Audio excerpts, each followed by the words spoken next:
गुरुभ्यो नमः। तीर्थ भगवत्पादाचार्य गुरुभ्यो नमः। हरि ओम। वाङ् मे मनसि प्रतिष्ठिता मनो मे वाचि प्रतिष्ठितमाविरावीर्मये धिवेदस्य माणीस्थ श्रुतं मे मा प्रहासीरनेनाधीतेन होरात्र्यान् सन्दधावि कृतं वदिष्यामि सत्यं वदिष्यामि तन्मामवतु तद्वक्तारमवत्ववतु मामवतु वक्तारमवतु वक्तारम्।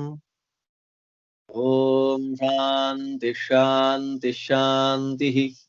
हरिः ॐ। नारायणं निखिलपूर्णगुणैकदेहं सर्वज्ञमच्युतमपेतसमस्तदोषम् प्राणस्य सर्वचिदचित्परमेश्वरस्य साक्षादधीश्वरमियां शरणं रमेशं। हरिः ॐ। जानकी वदनां भोजभानवे गतये सतां नमः श्रीरामचन्द्राय हेतवे सर्वसम्पदां बृहती सहस्रपारा वारशायी रमापतिः अनिरुद्धादिपञ्चात्मा पञ्चद्वीपेषु काशते पञ्चाङ्गयुक्सुपर्णं य इष्टिकाचिति संस्थितम् आरूढस्तमहं वन्दे पञ्चशस्त्रोक्तमादरात् महदुक्थं मृक्सहस्रं सहस्रहरिवाचकं व्याकरिष्ये यथा योगं दशप्रमतिवर्त्मना। ಹರಿ ಓಂ. 141 ಮಂತ್ರಗಳಾಗಿದ್ದು ಪರಮಾತ್ಮನನ್ನ ವಿಶೇಷ ಕಾರ್ಯಣ ತಿಳಿಸಿಕೊಡತಕ್ಕಂತಹ 141 ಮಂತ್ರಗ್ರಾಮಗಳು. ಅದರಲ್ಲಿ 142ನೇ ಮಂತ್ರ ಓಂ ಇಂದ್ರ ಕೃತ್ವೇ ಅಸ್ಮಿತ್ವಾವತೋ ವಿತುಶೂರಸಾತೌ ವಿಶ್ವೇದಹಾನಿತ ವಿಶೀವ ಉಗ್ರಂ ಓಕಃ ಕೃಣುಷ್ವ ಹರಿವೋ ನಮರ್ಧೀಃ. ಓಂ ಚತುರಾತ್ಮನೇ ನಮಃ. ಓಂ. ದೇವರನ್ನ ಚತುರಾತ್ಮ ಅಂತ ಸಾಧಾರಣವಾದ ಚಿಂತನೆ. ಪರಮಾತ್ಮನನ್ನ ಚತುರಾತ್ಮ. ಏನ್ ಚತುರಾತ್ಮ ಅಂದ್ರೆ ಏನು? ಅದ್ಭುತವಾಗಿ ತಿಳಿಸಿಕೊಡ್ತಾರೆ. ಹೇ ಶೂರ, ಪರಮಾತ್ಮನನ್ನು ಶೂರ ಅಂತ ಕರೀತಾರೆ. ಶೂರ ಅಂದ್ರೇನು? ವಿಕ್ರಾಂತ ಅಂತ. ವಿಕ್ರಾಂತ ಅಂದ್ರೇನು? ಎಲ್ಲರ ತಲೆಯ ಮೇಲೂ ಕಾಲಿಟ್ಟವನು. ವಿಕ್ರಾಂತ, ಇವನ ಅದ್ಭುತವಾದಂತಹ ಸಾಮರ್ಥ್ಯ ಬೇರೆ ಯಾರಿಗೂ ಇಲ್ಲ. ವಿಕ್ರಮ ಅಂತೀವಲ್ಲ, ತ್ರಿವಿಕ್ರಮ ಅಂತ. ತ್ರಿವಿಕ್ರಮ, ವಿಕ್ರಾಂತ, ಕ್ರಮು ಪಾದ ವಿಕ್ಷೇಪೆ, ಎಲ್ಲರ ಮೇಲೂ ಕಾಲಿಟ್ಟವನು. ಅಂದ್ರೆ ಎಲ್ಲರ ಮೇಲೂ ಕಾಲಿಟ್ಟವನು ಅಂದ್ರೆ ಎಲ್ಲರನ್ನ ತನ್ನ ಅಧೀನರನ್ನಾಗಿ ಮಾಡಿಕೊಂಡವನು ಶೂರ. ತವಿಶೀವ, ದೇವರನ್ ತವಿಶೀವ ಅಂತ ಕರೀತಿಲ್ಲಿ. ತವಿಶೀ ಅಂದ್ರೆ ಬಲ, ಒಂದರ್ಥ ಬಲ. ತವಿಶೀ ಇನ್ನೊಂದರ್ಥ ಕಾಂತಿ. ದೇವರನ್ನ ತವಿಶೀವ ಅಂತ ಕರೀತಿಲ್ಲಿ. ಏನ್ ಹಾಗಂದ್ರೆ ಬಲ ಮತ್ತು ಕಾಂತಿ ಯಾರಲ್ಲಿದೆಯೋ ಅವನು ತವಿಶೀವಾನ್. ನೆನಪಿಟ್ಕೊಳ್ಳಿ, ಶೂರ. ಶೂರ ಅಂದ್ರೆ ವಿಕ್ರಾಂತ, ಅಂದ್ರೆ ಎಲ್ಲರನ್ನು ತನ್ನ ಅಧೀನರನ್ನಾಗಿ ಮಾಡಿಕೊಂಡವನು. ಶೂರ ಅಂದ್ರೆ ಬಲವಂತ ಅಂತಲೂ ಅರ್ಥ ಇದೆ. ಆದ್ರೆ ಈ ಪ್ರಸಂಗಕ್ಕೆ ಶೂರ ಅಂದ್ರೆ ಎಲ್ಲರನ್ನ ಸರ್ವಸ್ವಾಮಿ ಆದವನು ಅಂತ. ಮತ್ ತವಿಶೀವ, ತವಿಶೀವ ಅಂದ್ರೆ ಈಗಿನ ಹೇಳಿದೆ, ಒಂದು ಬಲ ಒಂದು ಕಾಂತಿ, ಅದು ಉಳ್ಳವನು. ಉಳ್ಳವನು ಅಂದ್ರೆ ಪರಿಪೂರ್ಣವಾಗಿ ಉಳ್ಳವನು, ಅನಂತ ಬಲವಂತ, ಅನಂತ ಕಾಂತಿಮಂತ. ಆದ್ದರಿಂದ ದೇವರು ಯಾರಾದ? ಬಲವನ್ ಕಾಂತಿಮನ್. ಶೂರ ಅಂದ್ರೆ ವಿಕ್ರಾಂತ, ತವಿಶೀವಾನ್ ಅಂದ್ರೆ ಬಲವಂತ, ಅಸಾಧಾರಣವಾದ ಕಾಂತಿಮಂತ. ಅದಾದ್ಮೇಲೆ ಉಗ್ರ. ನೋಡಿ ಹೆಂಗ್ ಕರಿತಾ ಇದೆ, ಉಗ್ರಂ ಅಂತ. ದೇವರನ್ನ ಉಗ್ರ ಅಂತ ಕರೀತ ಮಂತ್ರ. ಯಾಕೆ ಅವನು ಉಗ್ರ? ಓಜಸ್ವಿನ್ ಅಂತ. ಉಗ್ರ ಅಂದ್ರೆ ಓಜಸ್ವಿನ್. ದೇವ್ರು ಯಾರು? ಓಜಸ್ವಿನ್. ಮತ್ತೆ ಅವನು ಉಗ್ರನೇ. ಉಗ್ರ ಅಂದ್ರೆ ಕ್ರೂರ.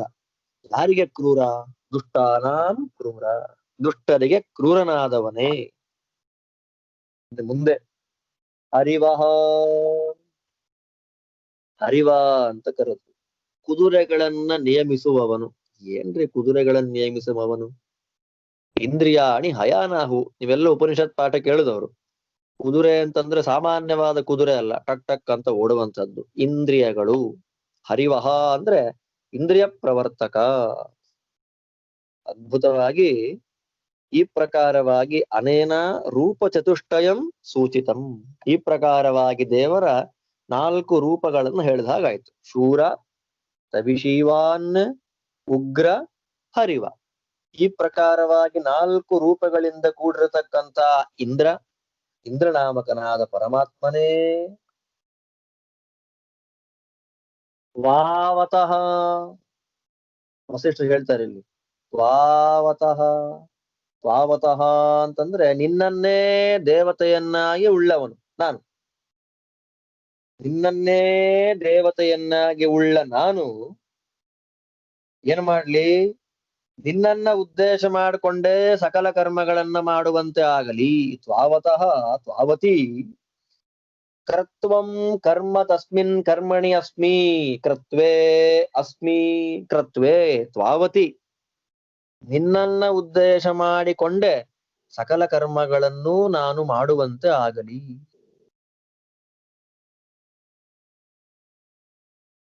ಮತ್ತೆ ಹೇಳ್ತಾರೆ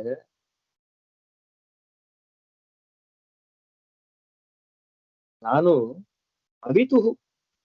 ಸಕಲ ಜಗತ್ತನ್ನು ರಕ್ಷಣೆ ಮಾಡತಕ್ಕ, ಸರ್ವರನ್ನು ವಿಶೇಷವಾಗಿ ರಕ್ಷಣೆಯನ್ನ ಮಾಡತಕ್ಕಂತಹ ಯಾವ ನಿನ್ನ ಪ್ರೀತಿಗಾಗಿ ತವ ಪ್ರೀತ್ಯರ್ಥಂ ರಾತೌ ದಾನೇ ಅಸ್ಮಿ ಭೂಯಾಸಂ. ನಿನ್ನ ಪ್ರೀತ್ಯರ್ಥವಾಗಿ ಯೋಗ್ಯರಿಗೆ ಅನ್ನದಾನವನ್ನೋ ವಿದ್ಯಾದಾನ ಇತ್ಯಾದಿಯನ್ನಾಗಿ ಮಾಡುವಂತೆ ಆಗಲಿ.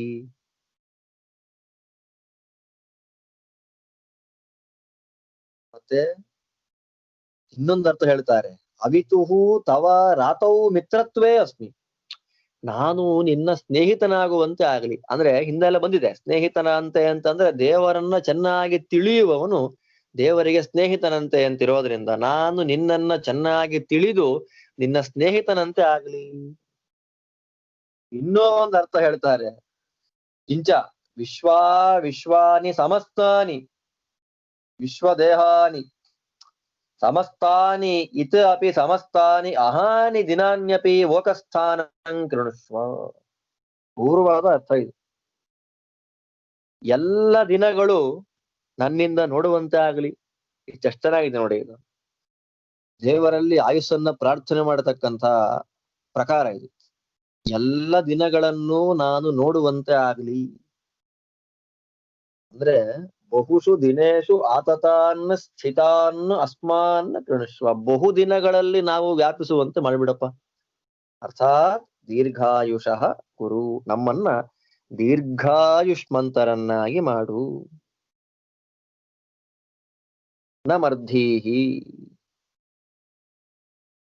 ಬೇಗ ಸತ್ತೋಗ್ಬಿಡುವಂತೆ ನಮ್ಮನ್ನ ಮಾಡಬೇಡ. ಬೇಗ ಸಾಯುವಂತೆ ನಮ್ಮನ್ನ ಮಾಡಬೇಡ. ಕಾರಣ ಯಾಕೆ ಹೇಳಿಬಿಟ್ಟಿದ್ದಾರೆ.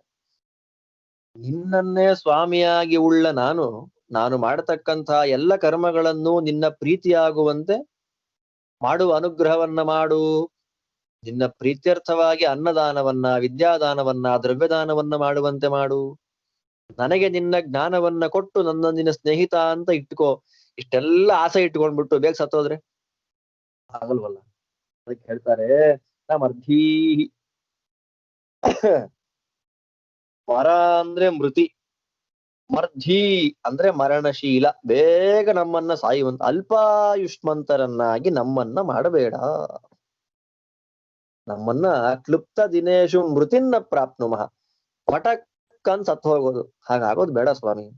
ನಿನ್ನ ಪ್ರೀತ್ಯರ್ಥವಾಗಿ ಸಕಲ ಕರ್ಮಗಳನ್ನ ಮಾಡ್ತಾ, ನಿನ್ನ ಪ್ರೀತ್ಯರ್ಥವಾಗಿ ಪಾಠ ಪ್ರವಚನಾದಿಗಳನ್ನ ಮಾಡ್ತಾ, ನಿನ್ನ ದರ್ಶನಕ್ಕೋಸ್ಕರವಾಗಿಯೇ ಶಾಸ್ತ್ರಶ್ರವಣವನ್ನ ಮಾಡ್ತಾ ದೀರ್ಘವಾದಂತಹ ಜೀವನವನ್ನು ನಾವು ಕಳೆಯುವಂತೆ ನಿನ್ನ ಅನುಗ್ರಹದಿಂದ ಆಗಿ ಬರಲಿ.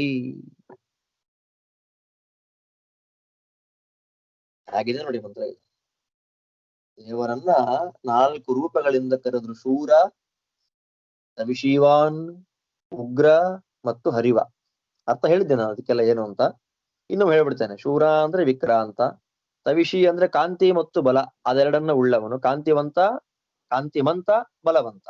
ಉಗ್ರ ಓಜಸ್ವಿ ಮತ್ತೆ ದುಷ್ಟರಿ ಕ್ರೂರ. ಹರಿವ ಅಂದ್ರೆ ಇಂದ್ರಿಯ ಪ್ರವರ್ತಕ. ಈ 4 ರೂಪಗಳಿಂದ ಕೂಡಿರತಕ್ಕಂಥ ಇಂದ್ರನಾಮಕನಾದ ನಾರಾಯಣನೇ ನಿನ್ನವರಾಗಿರ್ತಕ್ಕಂತಹ ನಾವುಗಳು ನಿನ್ನ ಪ್ರೀತ್ಯರ್ಥವಾಗಿ ಸಕಲ ಕರ್ಮಗಳನ್ನು, ನಿನ್ನ ಪ್ರೀತ್ಯರ್ಥವಾಗಿ ದಾನಾದಿಗಳನ್ನು, ನಿನ್ನ ದರ್ಶನ ಅಪೇಕ್ಷೆಯಿಂದ ಶಾಸ್ತ್ರಜ್ಞಾನವನ್ನು ಪಡೆಯುವಂತೆ ಆಗಲಿ. ಅದಕ್ಕೆ ಯೋಗ್ಯವಾಗಿರ್ತಕ್ಕಂಥ ದೀರ್ಘಾಯುಸ್ಸು ನಮಗೆ ಸಿಗಲಿ. ನಾವು ಬೇಗ ಸಾಯುವುದು ಬೇಡ. ನಮ್ಮನ್ನ ಬಹುದಿನಗಳ ಕಾಲ ಬದುಕಿರುವಂತ ಅನುಗ್ರಹವನ್ನ ಮಾಡಿಬಿಡು ಅಂತನ್ನುವುದು ಈ ಮಂತ್ರದ ಅರ್ಥ. ಇದರಿಂದ ಏನ್ ಗೊತ್ತಾಗ್ತಾ ಇದೆ? ಸ್ಪಷ್ಟ ಆಯ್ತು. ಶೂರ, ತವಿಶೀವ, ಉಗ್ರ ಮತ್ತು ಹರಿವ, ಈ 4 ರೂಪಗಳು ಯಾರಿಗಿದೆಯೋ, ಅನೇನ ಶೂರ ತವಿಶೀವ ಉಗ್ರ ಹರಿವಾಖ್ಯಾಹ ಚತ್ವಾರಃ ಆತ್ಮನಃ ರೂಪಾಣಿ ಯಸ್ಯ. ಶೂರ, ತವಿಶೀವ, ಉಗ್ರ, ಹರಿವ ಎನ್ನುವ ಹೆಸರುಳ್ಳ 4 ರೂಪಗಳನ್ನ ಯಾರು ಹೊಂದಿದ್ದಾನೋ ಅವನು ಚತುರಾತ್ಮ. ಇನ್ನೊಂದರ್ಥ ಇದೆ. ಚತುರರು ದೇವರನ್ನ ತಿಳಿಯುವಲ್ಲಿ, ದೇವರನ್ನ ಭಕ್ತಿ ಮಾಡುವಲ್ಲಿ, ದೇವರ ಕುರಿತಾಗಿ ಪಾಠ ಪ್ರವಚನ ಮಾಡುವಲ್ಲಿ, ದೇವರ ಕುರಿತಾಗಿ ಸಕಲ ಕರ್ಮಗಳನ್ನ ಮಾಡುವಲ್ಲಿ ಚತುರರಾಗಿರ್ತಕ್ಕಂಥವ್ರು ಯಾರು? ಭಕ್ತರು. ಚತುರಾನ್ ಸ್ವಭಕ್ತಾನ್, ಭಕ್ತರುಗಳನ್ನ ಬಹುದಿನಗಳಲ್ಲಿ ಆತನೋತಿ. ಚತುರಾನ್ ಸ್ವಭಕ್ತಾನ್ ಬಹುದಿನೇಶು ಆತನೋತಿ ವಿಸ್ತಾರಯತಿ. ನಿನ್ನನ್ನು ಉಪಾಸನೆ ಮಾಡುವುದೇ ಮೊದಲಾಗಿರ್ತಕ್ಕಂಥ ಸಕಲ ಕಾರ್ಯಗಳಲ್ಲಿಯೂ ಚತುರರಾಗಿರ್ತಕ್ಕಂತಹ ತನ್ನ ಭಕ್ತರುಗಳನ್ನ ಬಹುದಿನಗಳು ಬದುಕಿರುವಂತೆ ಮಾಡ್ತಾನೆ. ಆದ್ದರಿಂದ ಚತುರಾತ್ಮ. ಯಾರಿಗೆ ದೀರ್ಘಾಯಸ್ಸು ಬೇಕು, ಅಪಮೃತ್ಯು ಬರಬಾರದು ಅಂತ ಹಿಂದೊಂದು ಮಂತ್ರ ಹೇಳಿದ್ರು. ಈಗ ದೀರ್ಘಾಯಸ್ಸು. ಯಾಕೆ ದೀರ್ಘಾಯಸ್ಸು? ಪಾಠ ಪ್ರವಚನವನ್ನ ಮಾಡ್ಲಿಕ್ಕೆ, ಭಗವತ್ ಪ್ರೀತ್ಯರ್ಥವಾಗಿ ಸಕಲ ಕರ್ಮಗಳನ್ನ ಮಾಡ್ಲಿಕ್ಕೆ, ಗಲಾಟೆಗೆ, ಇನ್ನೇನಕ್ಕೂ ಅಲ್ಲ. ದೇವರು ನಮ್ಮನ್ನ ಇವತ್ತು ರಾತ್ರಿ ಮಲಗಿಸಿ ಬೆಳಗ್ಗೆ ಎಬ್ಬಿಸ್ತಾನೆ ಅಂತಂದ್ರೆ ಚತುರಾತ್ಮ ಅಂತ ನಮಸ್ಕಾರ ಮಾಡ್ಬೇಕು ನಾವು. ಅಪ್ಪ, ನಮ್ಮನ್ನ ಎಬ್ಬಿಸ್ಬಿಟ್ಟೆ.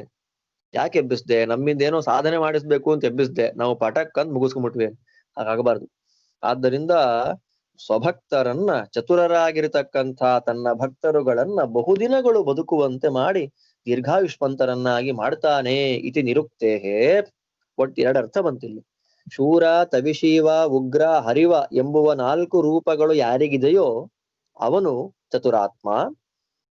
ಚತುರರಾಗಿರ್ತಕ್ಕಂಥ ಭಕ್ತರುಗಳನ್ನ ಬಹುದಿನಗಳು ಬದುಕಿರುವಂತೆ ಮಾಡ್ತಾನೆ. ಆದ್ದರಿಂದಲೂ ಇದು ನಿರುಕ್ತೇಹೇ ಅತ್ರ ಚತುರಾತ್ಮ ಮೂರ್ತಿ. ಈ ನಿರುಕ್ತಿ ಇರೋದ್ರಿಂದ ಈ 141ನೇ ಮಂತ್ರ ಪ್ರತಿಪಾದ್ಯವಾಗಿ ನಿಲ್ಲತಕ್ಕಂತಹ ಪರಮಾತ್ಮನ ರೂಪ ಚತುರಾತ್ಮ ರೂಪ ಅಂತ ಹೇಳ್ತಾರೆ. ಓಂ ಕುತ್ಸಾ ಏತೆ ಹರ್ಯಶ್ವಾಯ ಶೂಷಮಿಂದ್ರೇ ಸಹೋ ದೇವಜೂತಮಿಯಾನಾ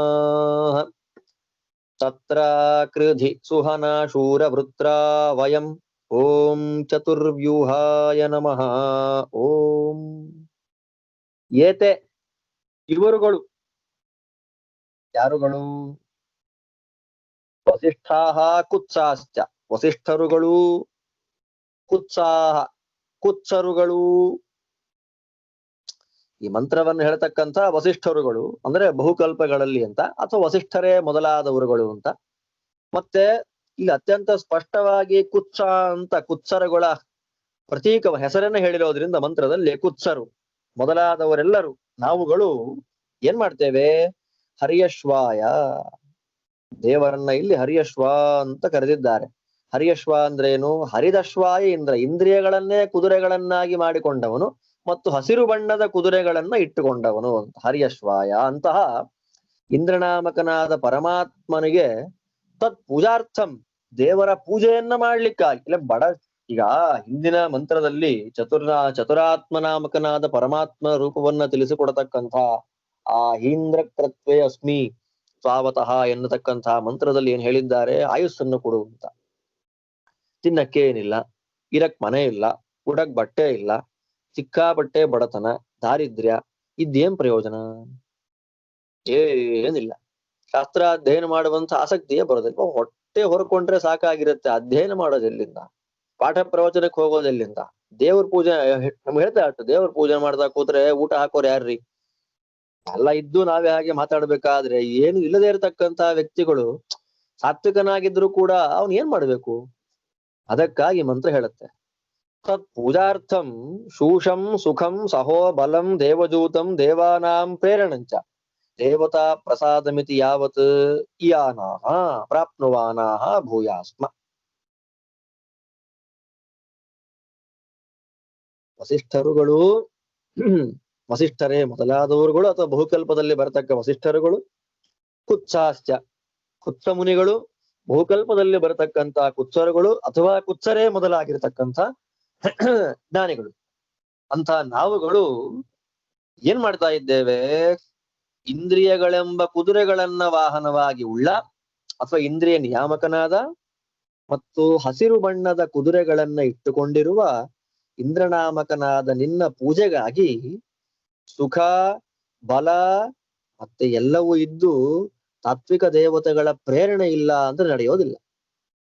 ತತ್ವಾಭಿಮಾನಿ ದೇವತೆಗಳ ಪ್ರಸಾದ ನಮ್ಗಾಗ್ಲಿಲ್ಲ ಅಂದ್ರೆ ಎಲ್ಲ ಇದ್ದು ಏನು ಮಾಡ್ಲಿಕ್ಕೆ ಆಗೋದಿಲ್ಲ. ಸುಖವನ್ನೂ ಹೊಂದೋಣ, ಬಲವನ್ನು ಶಾರೀರಿಕವಾದ ಬಲವನ್ನು, ಸುಖ ಸಂಪತ್ತು ಅಂತ ಅರ್ಥ. ಸಂಪತ್ತನ್ನು, ಸುಖವನ್ನು, ಬಲ ಅದಕ್ಕೆ ಬೇಕಾಗಿರ್ತಕ್ಕಂಥ ಶಾರೀರಿಕವಾದಂತಹ ಸ್ಥೈರ್ಯವನ್ನೂ, ಅದೆರಡಕ್ಕೂ ಮಿಗಿಲಾಗಿರತಕ್ಕಂತಹ ದೇವರ ಪೂಜೆಯನ್ನು ಮಾಡು, ಶಾಸ್ತ್ರದ ಪಾಠ ಪ್ರವಚನವನ್ನ ಕೇಳು ಎಂಬತಕ್ಕ ರೀತಿಯಲ್ಲಿ ದೇವತೆಗಳ ಪ್ರೇರಣೆಯೂ ನಮಗಾಗ್ಲಿ. ದೇವತೆಗಳ ಪ್ರೇರಣೆ, ದೇವತೆಗಳ ಪ್ರಸಾದವನ್ನು ನಾವು ಪಡೆಯುವಂತಾಗೋಣ. ಎಷ್ಟು ಚೆನ್ನಾಗಿದೆ ನೋಡಿ ಪ್ರಾರ್ಥನೆ ಇದು. ವಸಿಷ್ಠರು ಕುತ್ಸರುಗಳಾಗಿರ್ತಕ್ಕಂಥ ನಾವುಗಳು ಹರಿದಶ್ವನಾಗಿರ್ತಕ್ಕಂಥ ಇಂದ್ರನ ಪೂಜೆಗಾಗಿ ಸುಖವನ್ನು, ಬಲವನ್ನೂ ಹೊಂದಿ ದೇವರ ಪೂಜೆಯನ್ನ ಮಾಡುವಂತ ಕ್ರಮದಲ್ಲಿ ದೇವತೆಗಳಿಂದ ಪ್ರೇರಿತರಾಗೋಣ. ಅಂದ್ರೆ ತತ್ವಾಭಿಮಾನಿಗಳಾಗಿರ್ತಕ್ಕ ದೇವತೆಗಳು ನಮಗೆ ಪ್ರೇರಣೆಯನ್ನ ಮಾಡಿ ನಮ್ಮಿಂದ ಹರಿಪೂಜಾತ್ಮಕವಾದ ಕರ್ಮಗಳನ್ನು ಮಾಡಿಸಲಿ. ಹೇಳ್ತಾರೆ ಶೂರನೇ ಇಂದ್ರೇ ತ್ವಯ್ ಶೂಷಮಿಂದ್ರೇ. ಶೂರ, ಇಂದ್ರನಾಗಿರ್ತಕ್ಕಂತಹ ನಿನ್ನಲ್ಲಿ ಸ್ಥಿತರಾಗಿರ್ತಕ್ಕಂತಹ ನಮಗೆ ನಮ್ಮ ದೇವತೆಗಳ ಪ್ರೇರಣೆ ಆಯ್ತು. ಹೆಂಗೆ ಸುಖ ಇದೆ, ಸಂಪತ್ತಿದೆ, ಬಲ ಇದೆ, ದೇವರ ಪೂಜೆಯನ್ನ ಮಾಡು ನೀನು ಅಂತ ಹೇಳಿ ದೇವತೆಗಳು ಪ್ರೇರಣೆಯನ್ನು ಮಾಡಿದ್ರು. ಆದ್ರೆ ಹೇಗ್ ಮಾಡ್ಬೇಕು ಅಂತ ಗೊತ್ತಿಲ್ಲ. ಈಗ ಸಮಸ್ಯೆ ಆಗಿದೆ. ಅದಕ್ಕೇನು ಕಾರಣ ಅಂದ್ರೆ ಅಜ್ಞಾನಗಳು. ನಮಗೆ ದೇವರಲ್ಲಿ ಅಸಾಧಾರಣವಾದ ಭಕ್ತಿ ಇದೆ ಸರಿ, ಪ್ರಾಪರ್ ಚಾನಲ್ ಗೊತ್ತಿಲ್ಲ. ಹೇಗ್ ಮಾಡ್ಬೇಕು, ಚೌಕಟ್ಟು ಒಂದ್ ಇದಿಲ್ಲ, ಅದಕ್ಕೆ ಒಂದು ಚೌಕಟ್ಟಿಲ್ಲ, ಅದಕ್ಕೆ ಮರ್ಯಾದೆ ಇಲ್ಲ ಅಂದ್ರೆ ಬೌಂಡ್ರಿ ಇಲ್ಲ ಅಂತ. ಹೇಗೆ ಆಗು ಮಾಡ್ತಾ ಇರುದು ಹಾಗಿಲ್ಲ. ಒಂದು ಶಾಸ್ತ್ರೋಕ್ತವಾದ ಕ್ರಮದಲ್ಲಿ ಅನುಕ್ರಮವಾಗಿ ದೇವರ ಪೂಜೆಯನ್ನು ಮಾಡಬೇಕು, ದೇವರ ಆರಾಧನೆ, ಶಾಸ್ತ್ರ ಅಧ್ಯಯನ ಅದೆಲ್ಲವೂ ಮಾಡಬೇಕು ಅಂತ ಆಸೆ, ಹೇಗೆ ಅಂತ ಗೊತ್ತಿಲ್ಲ. ಅದಕ್ಕೆಲ್ಲ ಕಾರಣ ಜೀವರನ್ನ ಆವರಿಸಿರತಕ್ಕಂಥ ಅಜ್ಞಾನ. ಅದನ್ನ ವೃತ್ರ ಅಂತ ಕರೀತಾರೆ. ವೃತ್ರ ಅಂತಹ ನಿನ್ನಲ್ಲಿಯೇ ಮನಸ್ಸನ್ನ ಇಟ್ಟು ನಿನ್ನನ್ನ ತಿಳಿಸಿಕೊಡತಕ್ಕಂತ ಶಾಸ್ತ್ರಗಳ ಅಧ್ಯಯನ ಮಾಡಬೇಕು, ನಿನ್ನ ಪೂಜೆಯನ್ನ ವಿಶೇಷಾಕಾರವಾಗಿ ಮಾಡಬೇಕು ಅಂತ ಆಸೆಯನ್ನ ಇಟ್ಟುಕೊಂಡಿರತಕ್ಕಂತಹ ನಮ್ಮಲ್ಲಿರತಕ್ಕಂತಹ ವೃತ್ರಾಣಿ ಆವರಣ ಭೂತಾನಿ ಅಜ್ಞಾನಾದೀನಿ,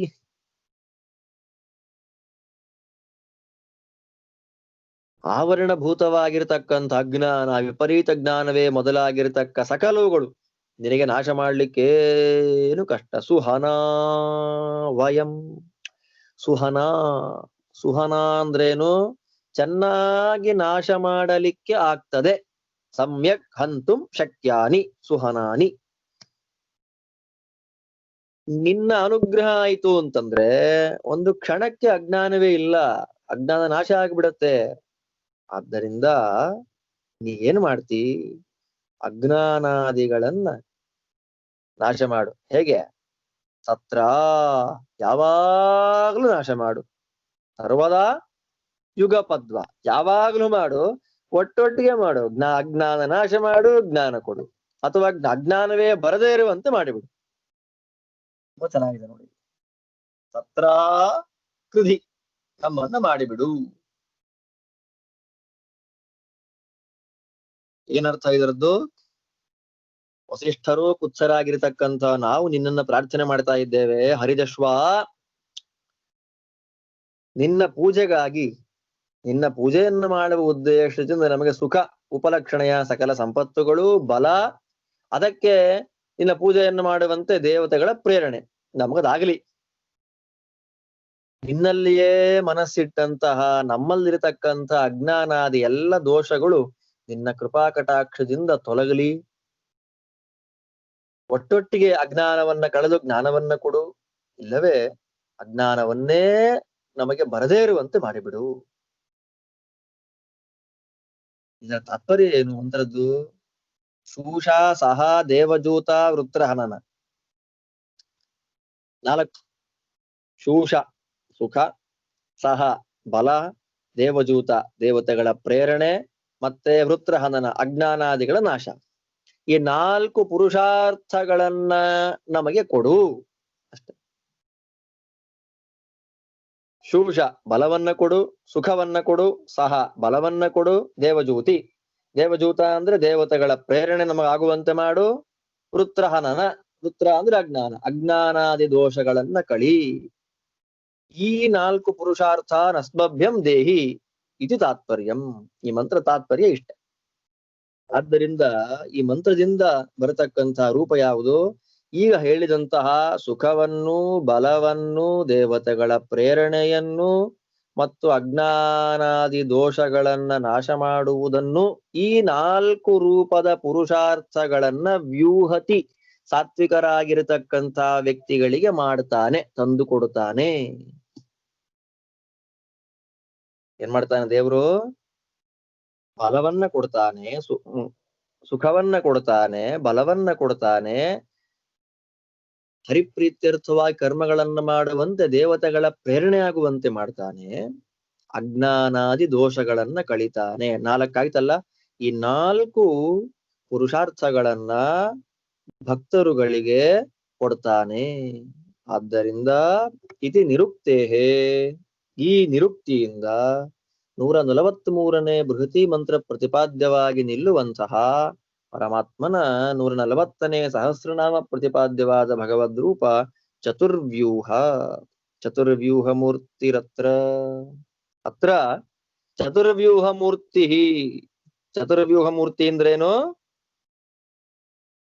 ಚತುರ್ವ್ಯೂಹ ಮೂರ್ತಿ ಅಂದ್ರೇನು? ಹೀಗೆ. ಆದ್ದರಿಂದ ಏನಾಗ್ತಾ ಇದೆ ಇಲ್ಲಿ? ಉಕ್ತ ರೂಪವಾಗಿರತಕ್ಕಂತಹ, ಮತ್ತೆ ಹೇಳ್ಬಿಡ್ತೇನೆ, ಶೂಷ ಅಂದ್ರೆ ಸುಖ, ಸಹ ಅಂದ್ರೆ ಬಲ, ದೇವಜೂತಿ ಅಂದ್ರೆ ದೇವತೆಗಳ ಪ್ರೇರಣೆ, ಅಜ್ಞಾನಾದಿಗಳ ನಾಶ. ಈ 4 ರೂಪದ ಪುರುಷಾರ್ಥಗಳನ್ನು ಸಾತ್ವಿಕ ಭಕ್ತರಿಗೆ ತಂದು ಕೊಡ್ತಾನೆ, ಒದಗುವಂತೆ ಮಾಡ್ತಾನೆ, ಮಾಡಿ ಅನುಗ್ರಹ ಮಾಡ್ತಾನೆ. ಆದ್ದರಿಂದ ದೇವರು ಚತುರ್ವ್ಯೂಹ. ಮುಂದೆ ಓಂ ರುದ್ರಾಸನುಯಾಮ ವಾಜಂ ಏವಾನ ಇಂದ್ರವಾರ್ಯಸ್ಯ ಪೂರ್ಧಿ ಪ್ರತೆ ಮಹೀಂ ಸುಮತಿಂ ವೇವಿದಾಮ ಈಶಂ ಪಿನ್ವಮಘವದ್ಭ್ಯಃ. ಓಂ ಚತುರ್ದಂಷ್ಟ್ರಾಯ ನಮಃ. ಓಂ ಚತುರ್ದಂಷ್ಟ್ರ ಅಂತ ಕರೀತಾರೆ ದೇವರನ್ನ. ಇಲ್ಲಿ ಚತುರ್ದಂಷ್ಟ್ರ. ಅವ ಯಾಕೆ ಚತುರ್ದಂಷ್ಟ್ರ ಇಲ್ಲಿ ಹೇಳ್ತಾರೆ. ಇಂದ್ರ ಏವಾನ ಇಂದ್ರ, ಇಂದ್ರ ಇಂದ್ರನಾಮಕನಾದ ಪರಮಾತ್ಮನೇ ನಾವು ಏನಾಗ್ಬಿಡೋಣ? ಇದೆಲ್ಲ ಆಯ್ತಲ್ಲ ನಮ್ಗೆ. ಏನಾಯ್ತು? ದೇವರ ಪೂಜೆಗಾಗಿ ಸುಖ ಬಂತು, ಬಲ ಬಂತು, ಅದಕ್ಕನುಗುಣವಾಗಿ ದೇವತೆಗಳ ಪ್ರೇರಣೆ ಆಯ್ತು, ಅಜ್ಞಾನಾದಿಗಳು ಹೋಯ್ತು. ಮುಂದೇನು ಹೇಳ್ತಾರೆ? ಅಜ್ಞಾನಾದಿಗಳು ಹೋಯ್ತು ಅಂದ್ರೆ ಅಜ್ಞಾನ ವೆಕೇಟ್ ಆಯ್ತು ಅಂದ್ರೆ ಜ್ಞಾನ ಬಂತು ಅಂತ ಅರ್ಥ. ತರುತ್ರಾಹ. ತರುತ್ರಾಹ ಅಂದ್ರೆ ಸಂಸಾರಂ ತೀರ್ಣವಂತಹ ಅಂತ ಅರ್ಥ ಮಾಡ್ತಾರೆ ಶೇಷಚಂದ್ರಿಕಾರಾಯರು. ಸಂಸಾರಂ ತೀರ್ಣವಂತಹ, ತತ್ವಜ್ಞಾನವನ್ನ ಪಡೆದು ಸಂಸಾರವನ್ನ ದಾಟಿ ತರುತ್ರಾಹ ವಾಜಂ ಸನುಯಾಮ. ವಾಜಂ, ವಾಜ ಅಂದ್ರೆ ಮೌಕ್ತಿಕವಾದ ಭೋಗ, ಅಂದ್ರೆ ಮುಕ್ತ ಲೋಕದಲ್ಲಿ ಸಿಗುವಂತ ಸ್ವರೂಪಾನಂದದ ಆವಿರ್ಭಾವ. ಅನೇಕ ಪ್ರಕಾರಗಳಿದೆ ಅದಕ್ಕೆ. ತತತ್ರ ಪರ್ಯೇತ ಜಕ್ಷನ್ ಕ್ರೀಡನ್ ರಮಮಾಣ ಸ್ತ್ರೀ ಬಿರ್ವಾಯ ನೈರ್ವಾಜ್ಞಾತಿ ಬಿರ್ವಾಜ್ಞಾತಿ ಬಿರ್ವಾಕ್ಷ್ಣವಂತಃ ಕರ್ಣವಂತಃ ಸಖಾಯೋ. ನಾನಾ ಪ್ರಕಾರವಾಗಿ ಯತ್ರ ಆನಂದಾಶ್ಚ ಮೋದಾಶ್ಚ ಮುದ ಪ್ರಮುದ ಆಸತೆ. ತುಂಬಾ ಚೆನ್ನಾಗಿದೆ ಅಲ್ಲಿ ಮುಕ್ತ ಭೋಗದ ವರ್ಣನೆಗಳೆಲ್ಲ. ಗೀತಾ ತಾತ್ಪರ್ಯ, ಗೀತಾ ಭಾಷ್ಯಾದಿ ಗ್ರಂಥಗಳನ್ನ ನಾವು ನೋಡ್ತೀವಿ ಮುಂದೆ ಪಾಠಗಳಾಗುವಾಗ. ಎಷ್ಟು ಅದ್ಭುತವಾಗಿ ತಿಳಿಸ್ಕೊಡ್ತಾರೆ ಆಚಾರ್ಯರು. ಅಂತಹ ಮುಕ್ತಿಯನ್ನ ಬಿಡಬೇಕು, ಬೇರೆ ಯಾವುದೋ ಮುಕ್ತಿ ಅಲ್ಲ. ಸ್ವರೂಪ ನಾಶ ಎಂಬತಕ್ಕಂತಹ ಮುಕ್ತಿಯನ್ನ ಬೇಡೋದಲ್ಲ. ಆದ್ದರಿಂದ ನೀನ್ ನಮ್ಮನ್ನ ತರುತ್ರಾಹ, ಸಂಸಾರದಿಂದ ದಾಟಿದವರಾಗಿ ಮೌಕ್ತಿಕ ಭೋಗವನ್ನ ನಾವು ಹೊಂದೋಣ. ಹೇಗದು? ವಾರ್ಯಸ್ಯ ಏವಾನ ಇಂದ್ರವಾರ್ಯಸ್ಯ. ವಾರ್ಯಸ್ಯ, ವಾರ್ಯಸ್ಯ ಅಂದ್ರೇನು? ವರಣೀಯೇನ ಅಭಿಷ್ಟ ಜಾತೇನ. ವರಣೀಯವಾದ, ಎಲ್ಲರೂ ಅಪೇಕ್ಷೆ ಪಡತಕ್ಕಂಥ ಅಭೀಷ್ಟಗಳ ಗುಂಪಿನಿಂದ ನಮ್ಮನ್ನ ಅತಿಶಯವಾಗಿ ಪೂರ್ಣವಾಗುವಂತೆ ಮಾಡು. ವಾರ್ಯಸ್ಯ ಪೂರ್ಧಿ.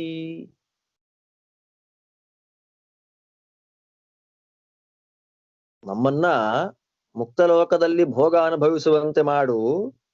ಇನ್ನೊಂದೇನು? ವರ್ಣೀಯವಾಗಿರತಕ್ಕಂಥ ಅಭೀಷ್ಟಗಳಿಂದ ಎಲ್ಲರೂ ಆಸೆ ಪಡತಕ್ಕ, ಸಾತ್ವಿಕರಾದ ಪ್ರತಿಯೊಬ್ಬರೂ ಆಸೆ ಪಡತಕ್ಕಂತಹ ಅತಿಶಯವಾದ ಸುಖದಿಂದ ನಮ್ಮನ್ನ ತುಂಬಿಬಿಡು. ಈ ಪ್ರಕಾರವಾಗಿ ನಾವೇನ್ ಮಾಡೋಣ? ನಮಗೇನು ಗೊತ್ತಾ, ಈಗ ಹೇಳ್ತಾ ಇರ್ತೇವೆ ಹರಿ ಇಚ್ಛಾ ಆಗ್ಲಿ, ಹರಿ ಸಂಕಲ್ಪ ಇದ್ದಾಗ ಆಗ್ಲಿ ಅಂತ. ಇಲ್ಲೊಂದು ಪ್ರಾರ್ಥನೆ ಮಾಡ್ತಾರೆ ನೋಡಿ ವಸಿಷ್ಠರಲ್ಲಿ. ಎಷ್ಟು ಅದ್ಭುತವಾಗಿದೆ ಪ್ರಾರ್ಥನೆ ಇದು ಅಂದ್ರೆ, ದೇವರ ಸಂಕಲ್ಪ ಏನು ಅಂತ ನಮಗ್ ಗೊತ್ತಾಗ್ಲಿ ಅಂತ. ಕಾಮೇನ ಮೇ ಕಾಮ ಆಗಾತ್ ಅಂತ ಒಂದು ಮಂತ್ರ ಇದೆ, ಋಷಿ ಪ್ರಾರ್ಥನೆ ಅದು. ಕಾಮೇನ ಮೇ ಕಾಮಾಗಾತ್ ಹೃದಯ ಹೃದಯ ಮಯಿ ಮಂತ್ರ ಅದು.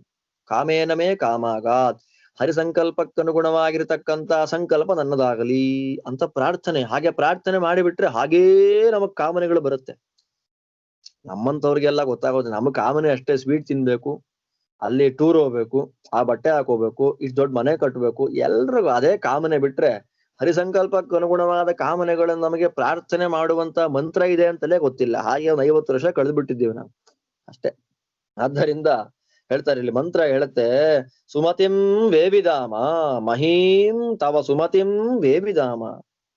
ಉತ್ಕೃಷ್ಟವಾಗಿರತಕ್ಕಂತಹ ನಿನ್ನ ಸುಮತಿಂ, ನಿನ್ನ ಸಂಕಲ್ಪ ರೂಪವಾಗಿರತಕ್ಕಂತಹ ಏನು ನಿನ್ನ ಸಂಕಲ್ಪ ಏನಿದೆ, ಆ ನಿನ್ನ ಸಂಕಲ್ಪವನ್ನ ನಾವು ತಿಳಿದುಕೊಳ್ಳೋಣ.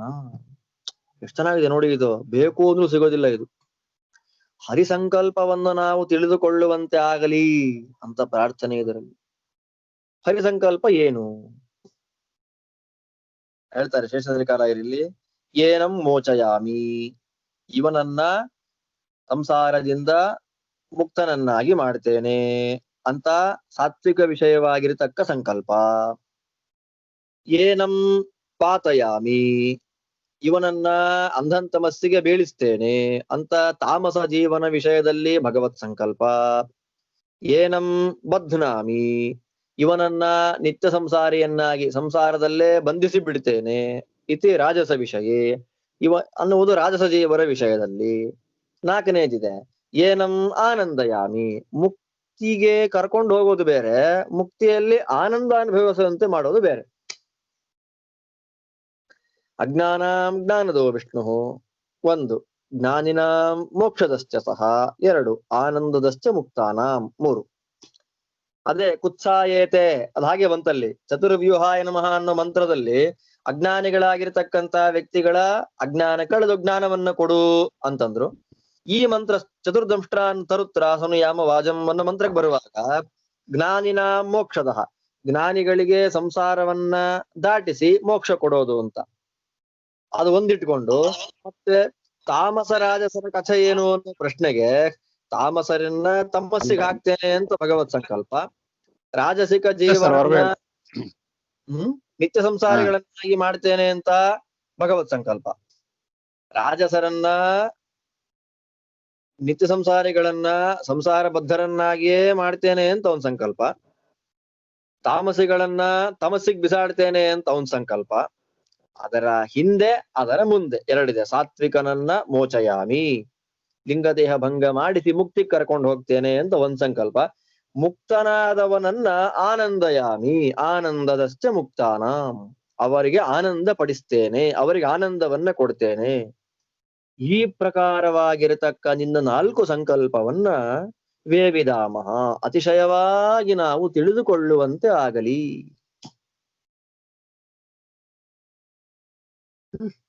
ಹೆಂಗಿದೆ ನೋಡಿ ಇಲ್ಲಿ. 4 ಆಯ್ತು. ಸಂಸಾರ ಸಾಗರದಿಂದ ನಾವು ದಾಟುವಂತಾಗಿ ಅಲ್ಲಿ ಮುಕ್ತ ಭೋಗವನ್ನು ಅನುಭವಿಸುವಂತೆ ಆಗಲಿ. ಅದು ಎಂಥದ್ದದು? ಎಲ್ಲರೂ ಬೇಡುವಂಥದ್ದು ಮುಕ್ತ ಭೋಗ. ಅದರಿಂದ ನಮ್ಮನ್ನ ಮುಚ್ಚಿಬಿಡು. ನಿನ್ನ ಅದ್ಭುತವಾದ ಸಂಕಲ್ಪ, ಭಗವಂತನ ಸಂಕಲ್ಪ ಅದ್ಭುತವಾದದ್ದು. ಭಗವಂತನ ಇಚ್ಛಾ, ಸ್ವರೂಪಭೂತವಾದ ಇಚ್ಛಾ ದೇವರದ್ದು. ಸಾತ್ವಿಕರ ವಿಷಯದಲ್ಲಿ ಅವರಿಗೆ ಮುಕ್ತಿ ಕೊಡ್ತೇನೆ ಅಂತ, ತಾಮಸರ ವಿಷಯದಲ್ಲಿ ತಮಸ್ಸಿಗೆ ಹಾಕ್ತೇನೆ ಅಂತ, ರಾಜಸರ ವಿಷಯದಲ್ಲಿ ಅವರನ್ನ ಬಂಧನ ಮಾಡ್ತೇನೆ ಸಂಸಾರದಲ್ಲಿ ಅಂತ, ಮುಕ್ತರ ವಿಷಯದಲ್ಲಿ ಬರುವಾಗ ಇವನಿಗೆ ಆನಂದವನ್ನ ಕೊಡ್ತೇನೆ. ಈ ಪ್ರಕಾರವಾಗಿ 4 ಸಂಕಲ್ಪದಿಂದ ಕೂಡಿರತಕ್ಕಂತಹ ಸತ್ಯ ಸಂಕಲ್ಪನಾದಂತಹ ನಿನ್ನ ಸಂಕಲ್ಪವನ್ನು ನಾವು ತಿಳಿಯುವಂತೆ ಆಗಲಿ.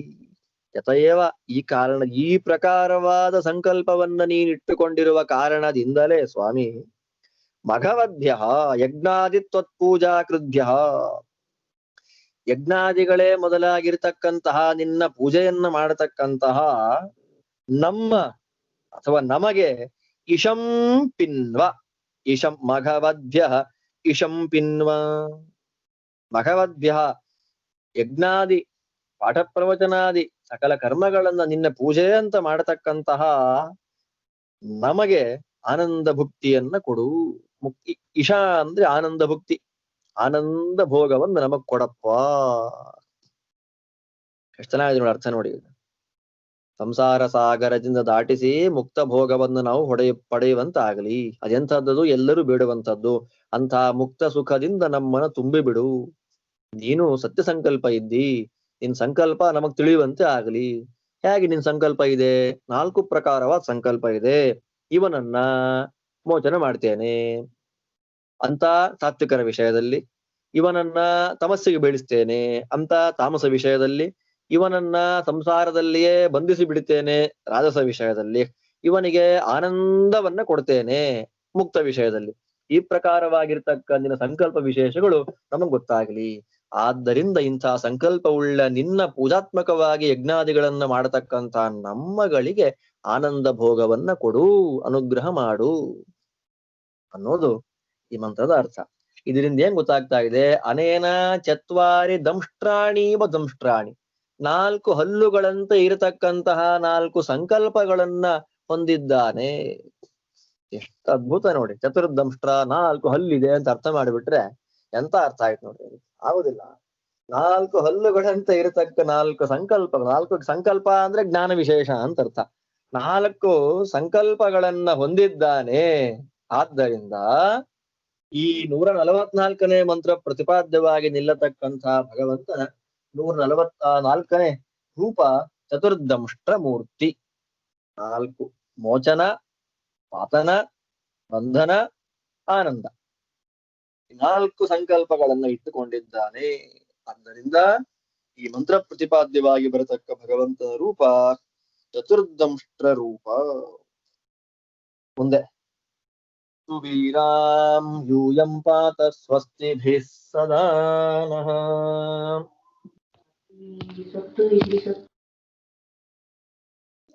ನ ಸೋಮ ಇಂದ್ರಮಸುತೋ ಮಮಾದ ನಾ ಬ್ರಹ್ಮಾಣೋ ಮಘವನ್ ಸುತಾಸಃ. ಓಂ ಚತುರ್ಭುಜಾಯ ನಮಃ. ಓಂ. ಇಲ್ಲಿ ಸುವೀರ ಪಾತ ಸ್ವಸ್ತಿಭಿಃ ಸದಾ ನಃ ಅಂತ ಆ ಸೂಕ್ತ ಕೊನೆ ಆಗುತ್ತೆ.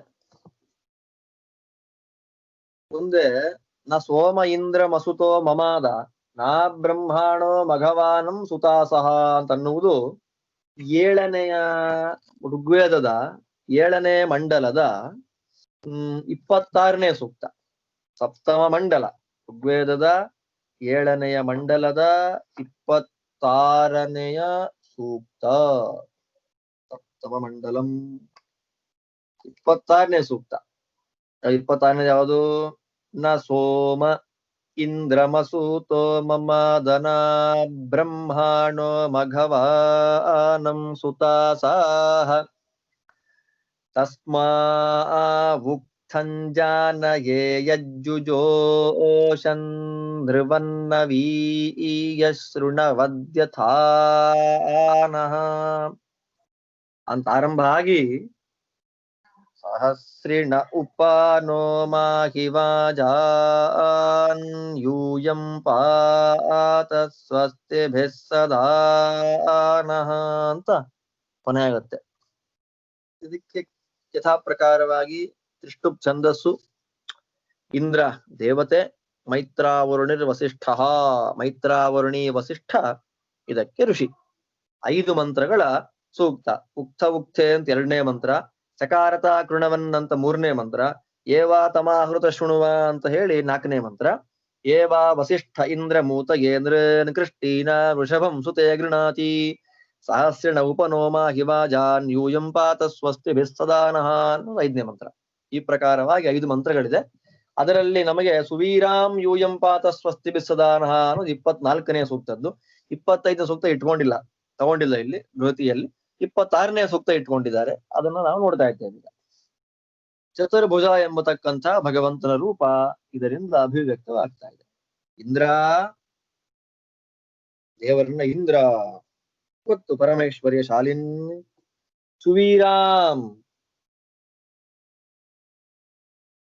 ಸುವೀರಾಂ ಅಂದ್ರೆ ಸುವೀರ್ಯ ಸಾಧನ ಭೂತ ಮಿಷಮನ್ನಂ ಯೂಯಂ ತ್ವಮಿತ್ಯಾದಿ ಪೂರ್ವವತ್. ಹಿಂದಿನ ಯೂಯಂ ಪಾತ ಸ್ವಸ್ತಿಭಿಃ ಸದಾನಃ ಅನ್ನೋದು ಬೇಕಾದಷ್ಟು ಕಡೆ ಬಂದ್ಬಿಟ್ಟಿದೆ ನಮಗೆ. 3-4 ಕಡೆ ಯೂಯಂ ಪಾತ ಸ್ವಸ್ತಿಭಿಃ ಸದಾನಃ ಅಂತ ಹೇಳಿ, ಯೂಯಂ ನೀವುಗಳು, ನಿನ್ನ ಅನಂತ ರೂಪಿಯಾಗಿರ್ತಕ್ಕಂಥ ನೀನು ನಮಗೆ ಅತ್ಯಂತ ಶ್ರೇಷ್ಠವಾದಂತಹ ಸಾಧನಭೂತವಾದಂತಹ ಅನ್ನವನ್ನ ಕೊಟ್ಟು ಯಾವಾಗಲೂ ವಿಶೇಷವಾಗಿ ರಕ್ಷಣೆಯನ್ನ ಮಾಡಬೇಕು. ಅನ್ನ ಅಂತನ್ನೋದು ಸೂಕ್ಷ್ಮವಾಗಿ ಮನಸ್ಸಾಗ್ಬಿಡುತ್ತೆ, ಅನ್ನದ ಸೂಕ್ಷ್ಮ ಭಾಗ. ಆ ಮನಸ್ಸೇ ಎಲ್ಲ ಕಾರಣ ಆಗ್ಬಿಡುತ್ತೆ. ಆಮೇಲೆ ತಿನ್ನುವ ಅನ್ನವೇ ಸರಿಯಾಗಿಲ್ಲ ಅಂದಾಗ ಸಾಧನೆ ಆಗೋದಿಲ್ಲ.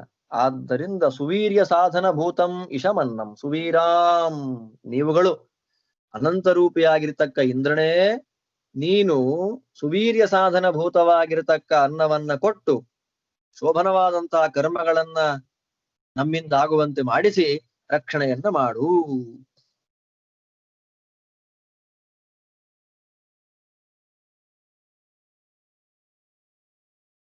ಮತ್ತೆ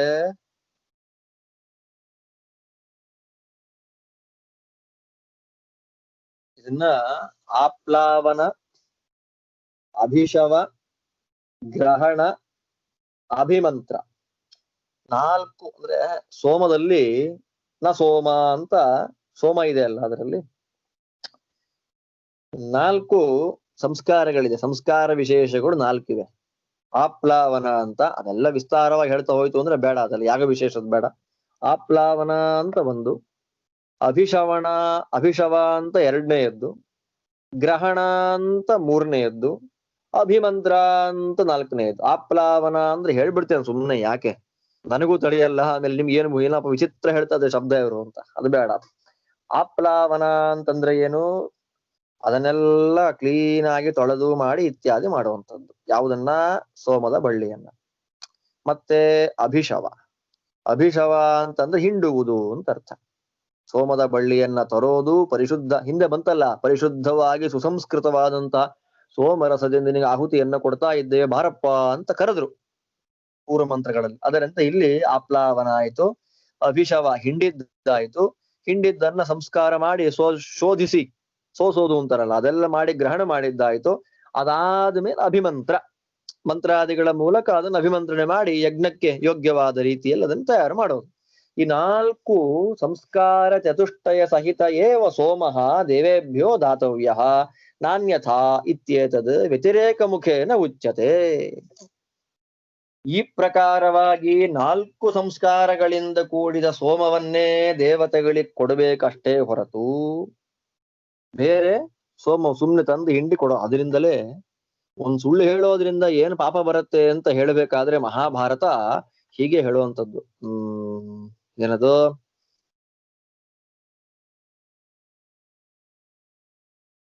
ಯನ್ ಮಂತ್ರೇ ಭವತಿ ಪೃಥೋಪಯುಜ್ಯಮಾನೆ ಯತ್ ಸೋಮೇ ಭವತಿ ವೃಥಾಭಿಷೂಯಮಾಣೆ ಯಚ್ಚಾಗ್ನೌ ಭವತಿ ವೃಥಾಭಿಹೂಯಮಾನೆ ತತ್ ಸರ್ವಂ ಭವತಿ ಮೃಷಾಭಿಧೀಯಮಾನೆ ಅಂತ ಹೇಳ್ಬೇಕಾದ್ರೆ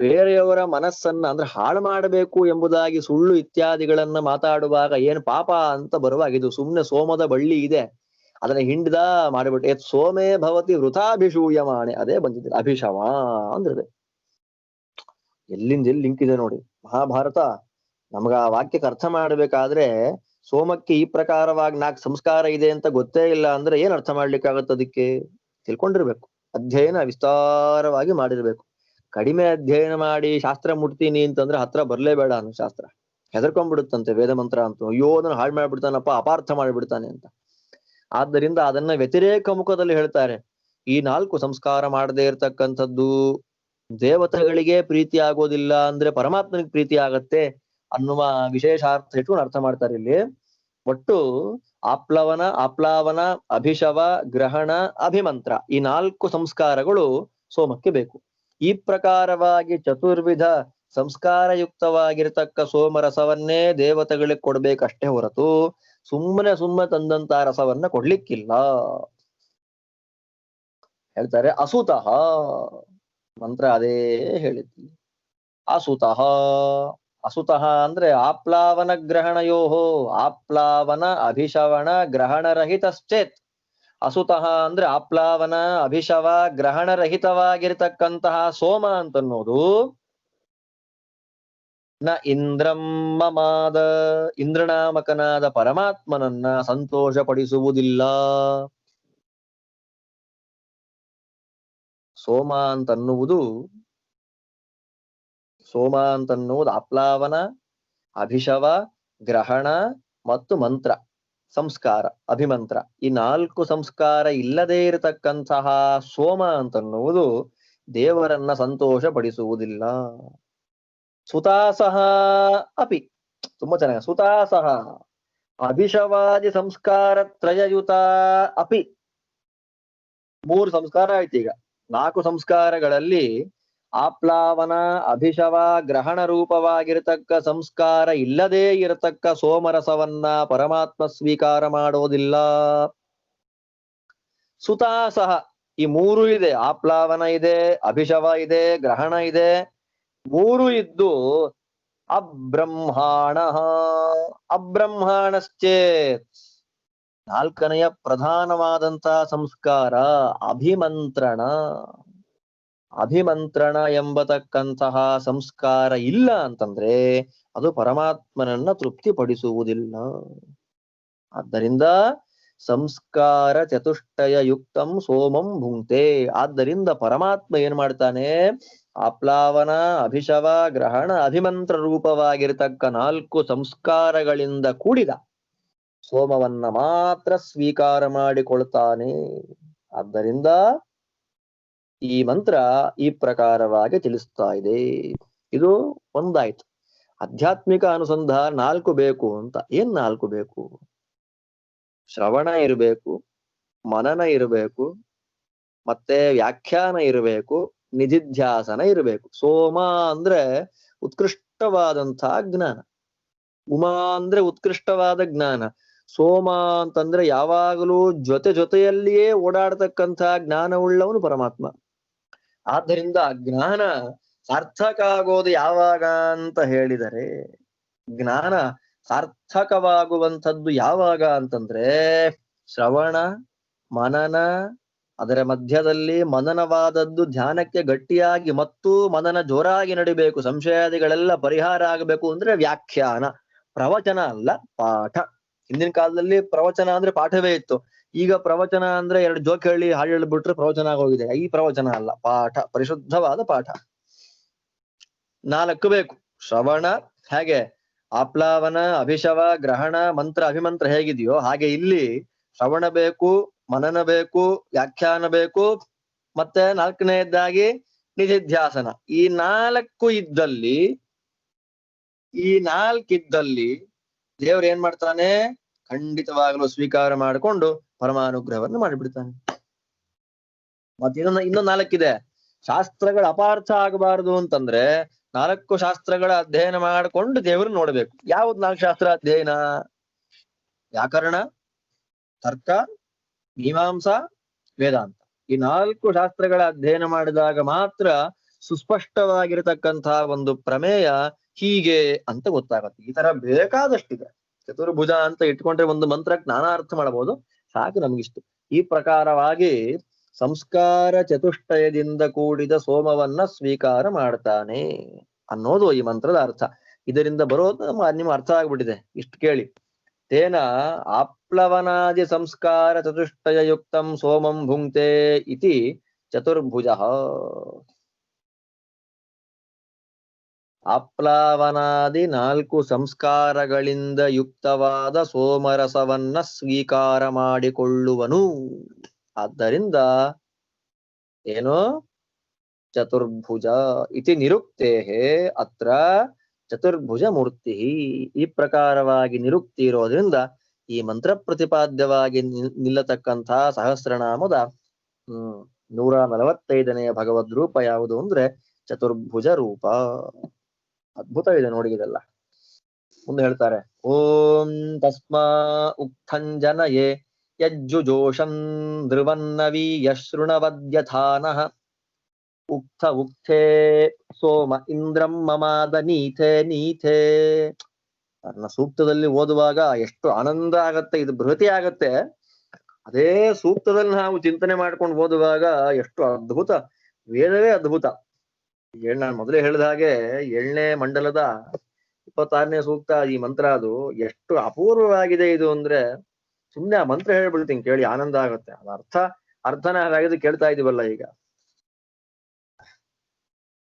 ಉಕ್ಥ ಉಕ್ಥೆ ಸೋಮ ಇಂದ್ರಂ ಮಮಾದ ನೀತೆ ನೀಥೆ ಮಘವಾನಂ ಸುತಾಸಾಹ ಯದೀಂ ಸಬಾಧಃ ಪಿತರನ್ನ ಪುತ್ರ ಸಾಮಾನದಕ್ಷಾ ಅವಾಸೇಹವಂತೆ. ಆನಂದ. ನೀತೆ ನೀಥೆ ಓದುವಾಗ್ಲೇ ಆನಂದ ಆಗುತ್ತೆ. ಓಂ ಭ್ರಾಜಿಷ್ಣವೇ ನಮಃ. ಓಂ ಏನ್ ಹೇಳ್ತಾ ಇದ್ದಾರೆ ಇಲ್ಲಿ? ಯತ್ ಯತ್ ಜುಜೋಷನ್ ಅಂದ್ರಲ್ಲ, ಆರಂಭ ಅದು ಇಟ್ಕೊಂಡ್ರಿ. ಯತ್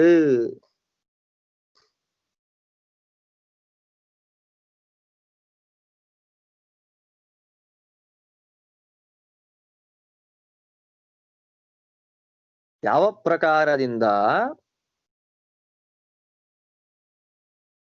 ದೇವರು 4 ಆಪ್ಲಾವನ, ಅಭಿಷವ, ಗ್ರಹಣ, ಅಭಿಮಂತ್ರ ಈ 4 ಸಂಸ್ಕಾರಯುಕ್ತವಾಗಿರತಕ್ಕಂತಹ ಸೋಮವನ್ನ ಸ್ವೀಕಾರ ಮಾಡ್ತಾನೋ, ಆ ಸೋಮ ದೇವರನ್ನ ಸಂಪ್ರೀತಿ ಪಡಿಸತ್ತೋ.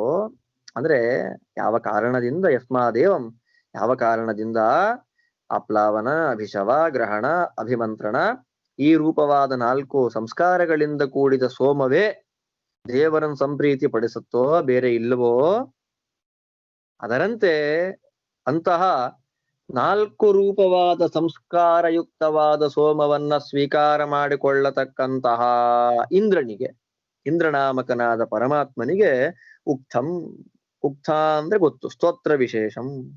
ಈ ಸ್ತೋತ್ರ ವಿಶೇಷವನ್ನ, ವಿಶೇಷವಾಗಿರ್ತಕ್ಕಂತಹ ಸ್ತೋತ್ರವನ್ನ ನವೀಯಂ, ನವೀಯ ಧ್ರುವನ್ ನವೀಯ.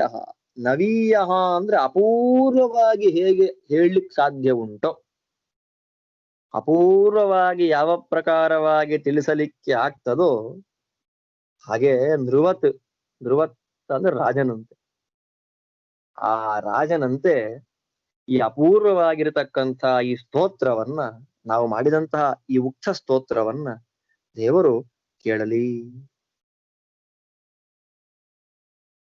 ಹೇಗೆ 4 ಸಂಸ್ಕಾರಯುಕ್ತವಾದಂತಹ ಸೋಮವನ್ನ ಸ್ವೀಕಾರ ಮಾಡಿಕೊಂಡು ಅವನ ಅನುಗ್ರಹ ಮಾಡ್ತಾನೆ, ಸಂತೋಷ ಪಡ್ತಾನೋ, ಅದೇ ಪ್ರಕಾರವಾಗಿ ಈಗ ನಾವು ಗುರುಮುಖೇನ ಅಧ್ಯಯನ ಮಾಡಿ ಕಲಿತಂತಹ, ಅನುಸಂಧಾನ ಮಾಡಿದಂತಹ ಈ ಅದ್ಭುತವಾಗಿರ್ತಕ್ಕಂತಹ ಸ್ತೋತ್ರ ವಿಶೇಷ, ಅಪೂರ್ವವಾದಂತಹ ಈ ಸ್ತೋತ್ರವನ್ನ ರಾಜನಂತೆ ಕೇಳಿ ದೇವರು ಆನಂದ ಪಡಲಿ.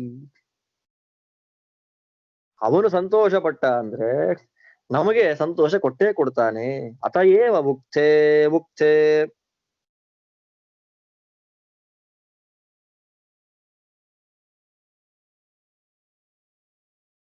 ಪ್ರತಿ ಉಕ್ತವನ್ನು ಅಂದ್ರೆ ಈ ತರ ಬೇಕಾ ಆಜ್ಯ ಪ್ರಭುಗ ಮರುತ್ವತಿಯ ನಿಷ್ಕೇವಲ್ಯ ಬೇಕಾ ಶಸ್ತ್ರ ಇದೆ ಅಲ್ಲ, ಆ ಬೇಕಾದಷ್ಟು ಶಸ್ತ್ರಗಳನ್ನ ಪ್ರತಿ ಉಕ್ತ ಸ್ತೋತ್ರಂ, ಪ್ರತಿ ಸ್ತೋತ್ರ ಸ್ತೋತ್ರ ವಿಶೇಷ ನೀಥಂ ನೀಥೆ ನೀಥೆ, ಪ್ರತಿ ಸ್ತೋತ್ರವೂ ಕೂಡ ಪ್ರತಿ ಉಕ್ತವೂ ಕೂಡ ಪ್ರತಿ ಶಸ್ತ್ರವೂ ಕೂಡ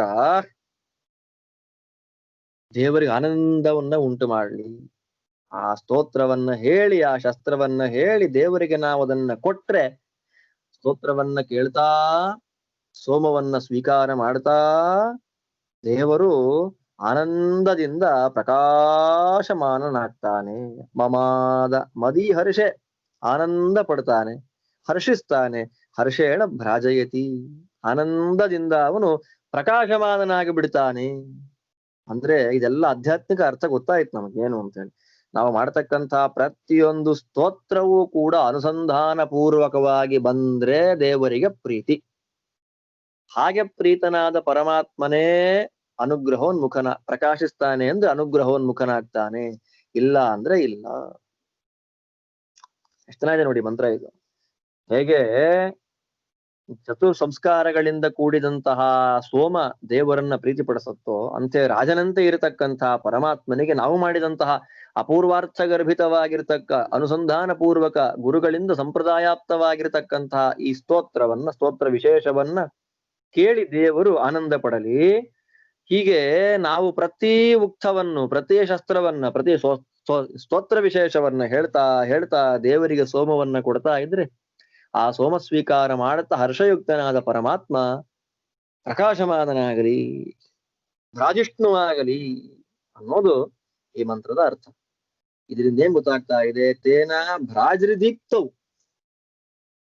ಪ್ರಕಾಶವಂತ, ಪ್ರಕಾಶ ಸ್ವರೂಪಿ ಎನ್ನುವ ನಿರುಕ್ತಿ ಇರೋದ್ರಿಂದ ಈ 146ನೇ ಮಂತ್ರ ಪ್ರತಿಪಾದ್ಯವಾಗಿ ನಿಲ್ಲತಕ್ಕಂತಹ ಈ ರೂಪ ಯಾವುದು?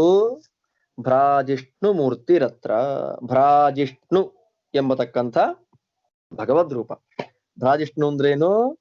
ಭಕ್ತರು ಮಾಡಿದ ಸ್ತೋತ್ರವನ್ನ ಕೇಳಿ ಹರ್ಷಪಟ್ಟು ಪ್ರಕಾಶಿಸ್ತಾನೆ. ಆದ್ದರಿಂದ ದೇವರು ಯಾರು? ಭ್ರಾಜಿಷ್ಣು. ಅದ್ಭುತ ಇದೆ ನೋಡಿ. ಅದರಿಂದ ಮುಂದಿನ ಮಂತ್ರ ಹೇಳುತ್ತೆ, ಓಂ ಮಘವಾನಂ ಸುತಾಸಹ ಯದೀಂ ಸಬಾಧಃ ಪಿತರನ್ನ ಪುತ್ರಾ ಸಮಾನ ದಕ್ಷಾ ಅವಸೇಹವಂತೆ ಚಕಾರತಾ ಕೃಣವತ್. ಓಂ ಭೋಜನಾಯ ನಮಃ. ಓಂ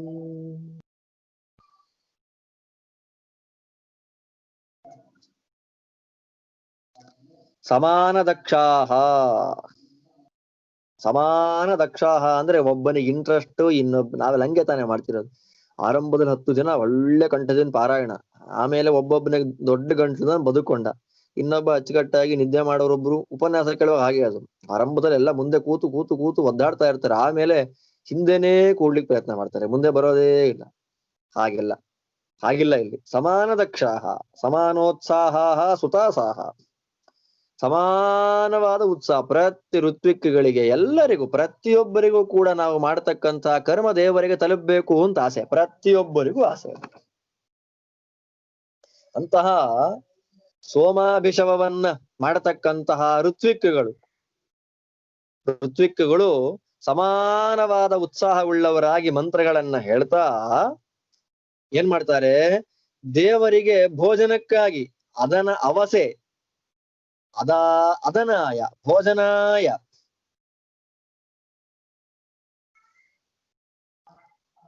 ಏನ್ ಮಾಡ್ತಾರೆ? ಮಕ್ಕಳಾದವರು ತಂದೆಯನ್ನ ಊಟಕ್ ಬಾ ಬಾ ಅಂತ ಏನ್ ತೊಂದ್ರೆ ಕೊಡ್ತಾರೆ. ಬಾರಪ್ಪ, ಬಾ ಹಸುವಾಗ್ತಿದೆ, ಬಾರಪ್ಪ, ಲೇಟ್ ಆಯ್ತು, ಹಾಗೆಲ್ಲ ಏನ್ ಕರೀತಾರೆ? ಹಾಗೆ ನಾವು ಮಾಡಿದಂತಹ ಈ ಸ್ತೋತ್ರ ವಿಶೇಷವನ್ನ ಸ್ವೀಕಾರ ಮಾಡ್ಬೇಕಪ್ಪ ಅಂತ ಸಬಾಧಾಹ. ಚೆನ್ನಾಗಿದೆ ನೋಡಿ. ದೇವರನ್ನ ಕರೆದು ಕರೆದು ಕರೆದು ಸೋಮ ಕೊಡ್ತಾರಂತೆ. ಸ್ತೋತ್ರಗಳಿಂದ ಸೋಮವನ್ನ ಆಹುತಿ ಕೊಡ್ತಾರೆ. ಎಲ್ಲರಿಗೂ ಸಮಾನವಾದ ಮನಸ್ಸು. ಅವನು ಹಾಗೆ ಅಯ್ಯೋ ಅವನು ಚೆನ್ನಾಗಿ ಹೇಳ್ತಾನೆ, ಇಲ್ಲವೇ ಇಲ್ಲ. ನಾವೆಲ್ಲರೂ ಕೂಡ ಸಾಂಘಿಕವಾಗಿ ಕರ್ಮಗಳನ್ನ ಮಾಡಿದ್ರೆ ಪರಮಾತ್ಮ ಪ್ರೀತನಾಗ್ತಾನೆ. ಅನ್ನುವ ಆಸೆಯಿಂದ, ದೇವರ ಪ್ರೀತಿ ಆಗ್ಲಿ ಎನ್ನುವ ಬಯಕೆಯಿಂದ ಎಲ್ಲರೂ ಋತ್ವಿಕ್ಗಳೆಲ್ಲ ಸೋಮವನ್ನ ಹಿಂಡಿ 4 ಸಂಸ್ಕಾರಗಳನ್ನ ಮಾಡಿ ಸ್ತೋತ್ರ ವಿಶೇಷಗಳನ್ನ ಹೇಳಿ ದೇವರಿಗೆ ಮಕ್ಕಳು ತಂದೆಯನ್ನ ಊಟಕ್ಕೆ ಕರೆಯುವಂತೆ ಕರೆದು ಹೋಮಿಸ್ತಾರೆ. ಅಂತಹ ನೀನು ತಸ್ಮಾನ್ ಮಘವ ತಾನಿ ವಕ್ಷಮಾಣಾನಿ ಕರ್ಮಾಣಿ ಚಕಾರ. ಮುಂದಿನ ಮಂತ್ರಗಳಲ್ಲಿ ಏನು ಬರುತ್ತೋ ಈ ಪ್ರಕಾರವಾಗಿ ಋತ್ವಿಕ್ಗಳಿಂದ ಪ್ರಾರ್ಥಿತನಾಗಿರ್ತಕ್ಕ ಪರಮಾತ್ಮ ಮುಂದೆ ಅಂದ್ರೆ 148 ಇತ್ಯಾದಿ ಮಂತ್ರಗಳಲ್ಲಿ ಹೇಳುವಂತೆ ಸಕಲ ಕರ್ಮಗಳನ್ನು ಮಾಡಿದ. ಅಷ್ಟೇ, ತುಂಬಾ ಚೆನ್ನಾಗಿ ಅರ್ಥ, ಚಿಕ್ಕ ಅರ್ಥ ಇದು. ಅಂದ್ರೆ ನಾವು ದೇವರಲ್ಲಿ ಕೇಳಬೇಕಾದ್ರೆ ಶ್ರವಣ ಮಾಡುವಾಗ ಯಾವ ಆಸಕ್ತಿ ಇದೆಯೋ ಮನನ ಮಾಡುವಾಗಲೂ ಅದೇ ಇರಬೇಕು. ಮನನ ಮಾಡುವಾಗ ಏನ್ ಆಸಕ್ತಿ ಇದೆಯೋ ಅದನ್ನ ವ್ಯಾಖ್ಯಾನ ಮಾಡುವಾಗಲೂ ಅದೇ ಇರಬೇಕು. ವ್ಯಾಖ್ಯಾನ ಮಾಡುವಾಗ ಏನ್ ಆಸಕ್ತಿ ಇದೆಯೋ ಧ್ಯಾನ ಮಾಡುವಾಗ ಅದೇ ಸಮಾನ ಮನಸ್ಕರಾಗಿರ್ಬೇಕು. ಹಾಗಿದ್ದಾಗ ಮಾತ್ರವೇ ದರ್ಶನ, ಇಲ್ಲ ಅಂದ್ರೆ ಇಲ್ಲ. ಅದು ಆಧ್ಯಾತ್ಮಿಕವಾದ ಅರ್ಥ ಇಲ್ಲಿ. ಸಮಾನ ಉತ್ಸಾಹದಿಂದ ಕೂಡಿದಂತಹ ಋತ್ವಿಕ್ಗಳು ಸೋಮವನ್ನ ಹಿಂಡಿ ನಿನಗೆ ಆಹುತಿ ಕೊಡ್ತಾ ಇದ್ದಾರೆ, ಮಕ್ಕಳು ತಂದೆಯನ್ನ ಊಟಕ್ಕೆ ಕರೆಯುವಂತೆ. ಅಂತಹ ಋತ್ವಿಕ್ಗಳಿಂದ ಪ್ರೀತಿಯಿಂದ ಆಹೂತನಾಗಿರ್ತಕ್ಕಂಥ ನೀನು ಮುಂದೆ ಹೇಳ್ತಕ್ಕಂತಹ ಕರ್ಮಗಳನ್ನೆಲ್ಲ ಮಾಡ್ತಿ ಅನ್ನೋದು ಈ ಮಂತ್ರದ ಅರ್ಥ. ಅನೇನ ಸೋಮರಸಾದಿ ಭೋಜನಂ ಪ್ರತಿ ಋತ್ವಿಜೋ ಯಮಾಹ್ವಯನ್ ಇತಿ ಭೋಜನಂ. ಸೋಮರಸದ ಭೋಜನವನ್ನ ಮಾಡಲಿ ಎನ್ನುವ ದೃಷ್ಟಿಯಲ್ಲಿ ಯಾವ ಋತ್ವಿಕ್ಗಳು ಯಾರನ್ನ ಕರೀತಾರೋ,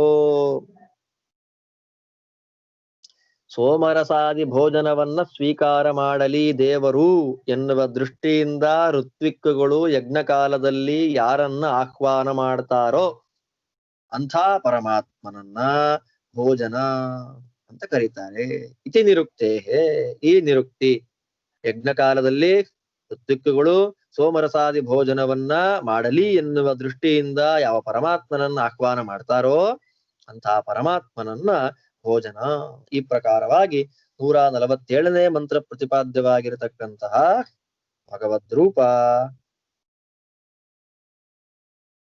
ಯಾವ ರೂಪ? ಭೋಜನ ರೂಪ.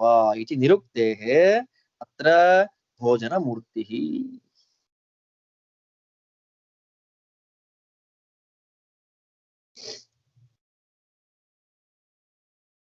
ಮುಂದೆ ಹೇಳ್ತಾರೆ, ಓಂ ನೂನಮನ್ಯಾಯ ನಿಬ್ರುವಂತಿ ವೇದ ಸತ್ಸುತೇಷು ಜನೀರಿವ ಪತಿರೇಕಃ ಸಮಾನೋ ನಿಮಾಮೃಜೆ ಪುರ ಇಂದ್ರಃ.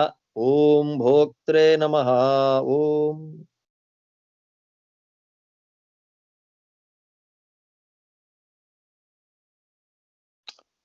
ದೇವರು ಕರ್ಮಗಳನ್ನ ಮಾಡಿದ ಅಂತ ಹೇಳ್ತಾರಲ್ಲ, ಅದೇನ್ ಕರ್ಮಗಳು ಹೇಳ್ತಾರೆ? ವೇದಸಃ. ವೇದಸಃ ಅಂದ್ರೆ ಸ್ತೋತ್ರಗಳನ್ನ ವಿಧಾನ, ಸ್ತೋತ್ರಾಣಾಂ ವಿಧಾತಾರೋ ಋತ್ವಿಜ. ಸ್ತೋತ್ರಗಳನ್ನ ಪಾಠ ಮಾಡತಕ್ಕ, ಸ್ತೋತ್ರಗಳನ್ನ ಪಾರಾಯಣ ಮಾಡತಕ್ಕಂತಹ ಋತ್ವಿಕ್ಕುಗಳು ಸೋಮವನ್ನ ಹಿಂಡಿ ನಿನಗೆ ಅರ್ಪಣೆ ಮಾಡುವಾಗ ನಿನ್ನ ಸ್ತೋತ್ರ ವಿಶೇಷಗಳನ್ನ ಪಾರಾಯಣ ಮಾಡಿದ್ರಲ್ಲ, ಯಾವುದದು? ಯಾನಿ ಕರ್ಮಾಣಿ ವೃತ್ರ ವಧಾದೀನಿ ಸ್ತೋತ್ರ ಪ್ರತಿಪಾದ್ಯತೆಯ ಬ್ರುವಂತಿ ತತ್ ಪ್ರತಿಪಾದಕ ಸ್ತೋತ್ರಾಡಿ ಪಠಂತಿ ಇತಿ ಯಾವತ್ತು ತಾನಿ ಕರ್ಮಾಣಿ ಇಂದ್ರ ಚಕಾರೈವ. ಇವಾಗ ನಾವು ಸಹಸ್ರನಾಮ ಸ್ತೋತ್ರಾದಿಗಳನ್ನ ಚೋಲಪುತ್ರ ಪ್ರಿಯ ಶಾಂತೋ ಬ್ರಹ್ಮ ದೀನಾಂಬರ ಪ್ರದಹ ಅರ್ಥ ಸ್ತೋತ್ರ ಹೇಳ್ತೀವಿ ನಾವು. ಆ ಕರ್ಮಗಳನ್ನೆಲ್ಲ ದೇವರು ಮಾಡಿದ್ದಾನೆ. ಅದರಂತೆ ಇಲ್ಲಿ ಸ್ತೋತ್ರಗಳನ್ನ ಹೇಳ್ತಕ್ಕಂತ ಋತ್ವಿಕ್ಕುಗಳು ಸೋಮವನ್ನ ಹಿಂಡಬೇಕಾದ್ರೆ ದೇವರು ಮಾಡಿದಂತಹ ವೃತ್ರ ವಧವೇ ಮೊದಲಾಗಿರ್ತಕ್ಕಂತಹ ಅಂಶಗಳನ್ನ ಪ್ರತಿಪಾದನೆ ಮಾಡತಕ್ಕಂತಹ ಸ್ತೋತ್ರಗಳನ್ನ ಪಾರಾಯಣ ಮಾಡ್ತಾರೆ. ಅವರು ಪಾರಾಯಣ ಮಾಡಿದ ಸ್ತೋತ್ರಗಳಲ್ಲಿ ಏನ್ ಅಂಶಗಳಿದೆ? ವೃತ್ರಣ ವಧೆ, ಅಜ್ಞಾನದ ಪರಿಹಾರ, ಅಹಿ ಎಂಬ ದೈತ್ಯನ ನಾಶ, ಅದೆಲ್ಲ ಬಂತಲ್ಲ, ಅದೆಲ್ಲವನ್ನ ದೇವರು ಮಾಡಿಯೇ ಇದ್ದಾನೆ. ಅದು ಮಾತ್ರವಲ್ಲದೆ ಅನ್ಯಾನ್ಯಪಿ ಕರ್ಮಾಣಿ ಕೃಣವತ್ ಕುರ್ಯಾದೇವ, ಅದು ಬಿಟ್ಟು ಬೇರೆದೆಲ್ಲವನ್ನೂ ಮಾಡಿಬಿಟ್ಟಿದ್ದಾನೆ. ಅಷ್ಟು ಮಾತ್ರ ಅಲ್ಲ, ಎಲ್ಲವನ್ನೂ ಮಾಡಿದ್ದಾನೆ. ಇದರ ತಾತ್ಪರ್ಯ ಏನು ಅಂತಂದ್ರೆ, ನತು ಔಪಚಾರಿಕೆ ಸ್ತುತಿ ರೀತಿ ಭಾವ. ಈಗ ನಾನೇ ತಗೊಳ್ಳಿ, ನಿಮ್ ಮನೆಗೆ ಬಂದೆ, ನಾನು ಪ್ರವಚನ ಪಾಠ ಕೇಳಿದೆ, ಆಚಾರ್ಯ ಎಷ್ಟು ಅದ್ಭುತವಾದ ಪಾಠ ಆಚಾರ್ಯ, ಏನೋ ಎಷ್ಟು ಆನಂದ ಆಯ್ತು, ಹಾಗೆ ಹೀಗೆ ಅಂತೆಲ್ಲ ಮಾತಾಡ್ತೇವೆ. ಅದು ಸ್ವಾಭಾವಿಕವಾದದ್ದು, ಇನ್ನೇನೋ ಗೊತ್ತಾಗೋದಿಲ್ಲ. ಸಾಮಾನ್ಯವಾಗಿ ಔಪಚಾರಿಕವಾಗಿ ಇರುತ್ತೆ. ಪಾಪ ಆಚಾರ್ಯ ಬೇಜಾರು ಮಾಡ್ಕೋಬಾರದು ಅಂತ ಔಪಚಾರಿಕವಾಗಿಯೇ ಮಾತಿರ್ತದೆ. ದೇವರ ವಿಷಯದಲ್ಲಿ ಔಪಚಾರಿಕವಾದದ್ದು ಯಾವುದೂ ಇಲ್ಲ. ಔಪಚಾರಿಕ ಅಂದ್ರೆ ಮುಖಸ್ತುತಿ ಎದುರಿಗೆ ಬಂದು ಹೇಳ್ಬಿಡುತ್ತೆ ತುಂಬಾ ಏನ್ ಅದ್ಭುತ, ಅಯ್ಯೋ ಏವನ್ನಾಗಿತ್ತು, ಅಯ್ಯೋಯ್ಯಪ್ಪ. ಅಡಿಗೆ ಪ್ರವಚನಕ್ಕಿಂತ ಅಡಿಗೆ ಊಟದ ಪಾಪ. ಅಡಿಗೆಯವರು ಆಕಾಶಕ್ಕೆ ಹಾರಿ ಬಿಡ್ತಾರೆ. ಮಾರನೇ ದಿವಸ ಸ್ಟಮಕ್ ಅಪ್ಸೆಟ್ ಆಗ್ಬಿಡ್ತು ಅಂದ್ರೆ ಎಷ್ಟು ಹೊಗಳಿದ್ವು ಅಷ್ಟೇ ರಿವರ್ಸಲ್ ಬೈಕೊಂಡ್ಬಿಡುದು ಪಾಪ. ಕಥೆ ಏನು? ಔಪಚಾರಿಕವಾದ ಸ್ತೋತ್ರ ಯಾವತ್ತೂ ಇಲ್ಲ. ಸೋಮರಸವನ್ನ ಹಿಡ್ಬೇಕಾದ್ರೆ ಋತ್ವಿಕ್ಗಳೇನು ಸ್ತೋತ್ರ ಮಾಡ್ತಾರೆ, ಆ ಸ್ತೋತ್ರದಲ್ಲಿ ಏನು ಪ್ರತಿಪಾದ್ಯವಾದ ಅಂಶಗಳಿವೆ. ನೀನು ಮಾಡಿದ್ದೀಯ ಆ ಕೆಲಸಗಳನ್ನ, ಅದೆಲ್ಲ ನೀನು ಮಾಡಿಯೇ ಇದ್ದೀಯಪ್ಪ. ಅಲ್ಲಿ ಹೇಳಿದ್ದು ಮಾತ್ರ ಅಲ್ಲ, ಅಲ್ಲಿ ಹೇಳದೇ ಇರ್ತಕ್ಕ ಅನಂತ ಕಾರ್ಯವನ್ನ ಮಾಡುವಲ್ಲಿ ಮಹಾಸಮರ್ಥ ನೀನು. ಆದ್ದರಿಂದ ಅವರು ಯಾವ ಸ್ತೋತ್ರವು ಔಪಚಾರಿಕವಾದ ಸ್ತೋತ್ರ ಅಲ್ಲ. ಸುಮ್ನೆ ಏನೋ ದೇವ್ರು ಬಂದ್ ಕೂತವ್ರಿಗೆ ಬೇಜಾರು ಮಾಡಬಾರ್ದಲ್ಲ ಅಂತ ಹೇಳಿದಂತ ಸ್ತೋತ್ರಗಳಲ್ಲ.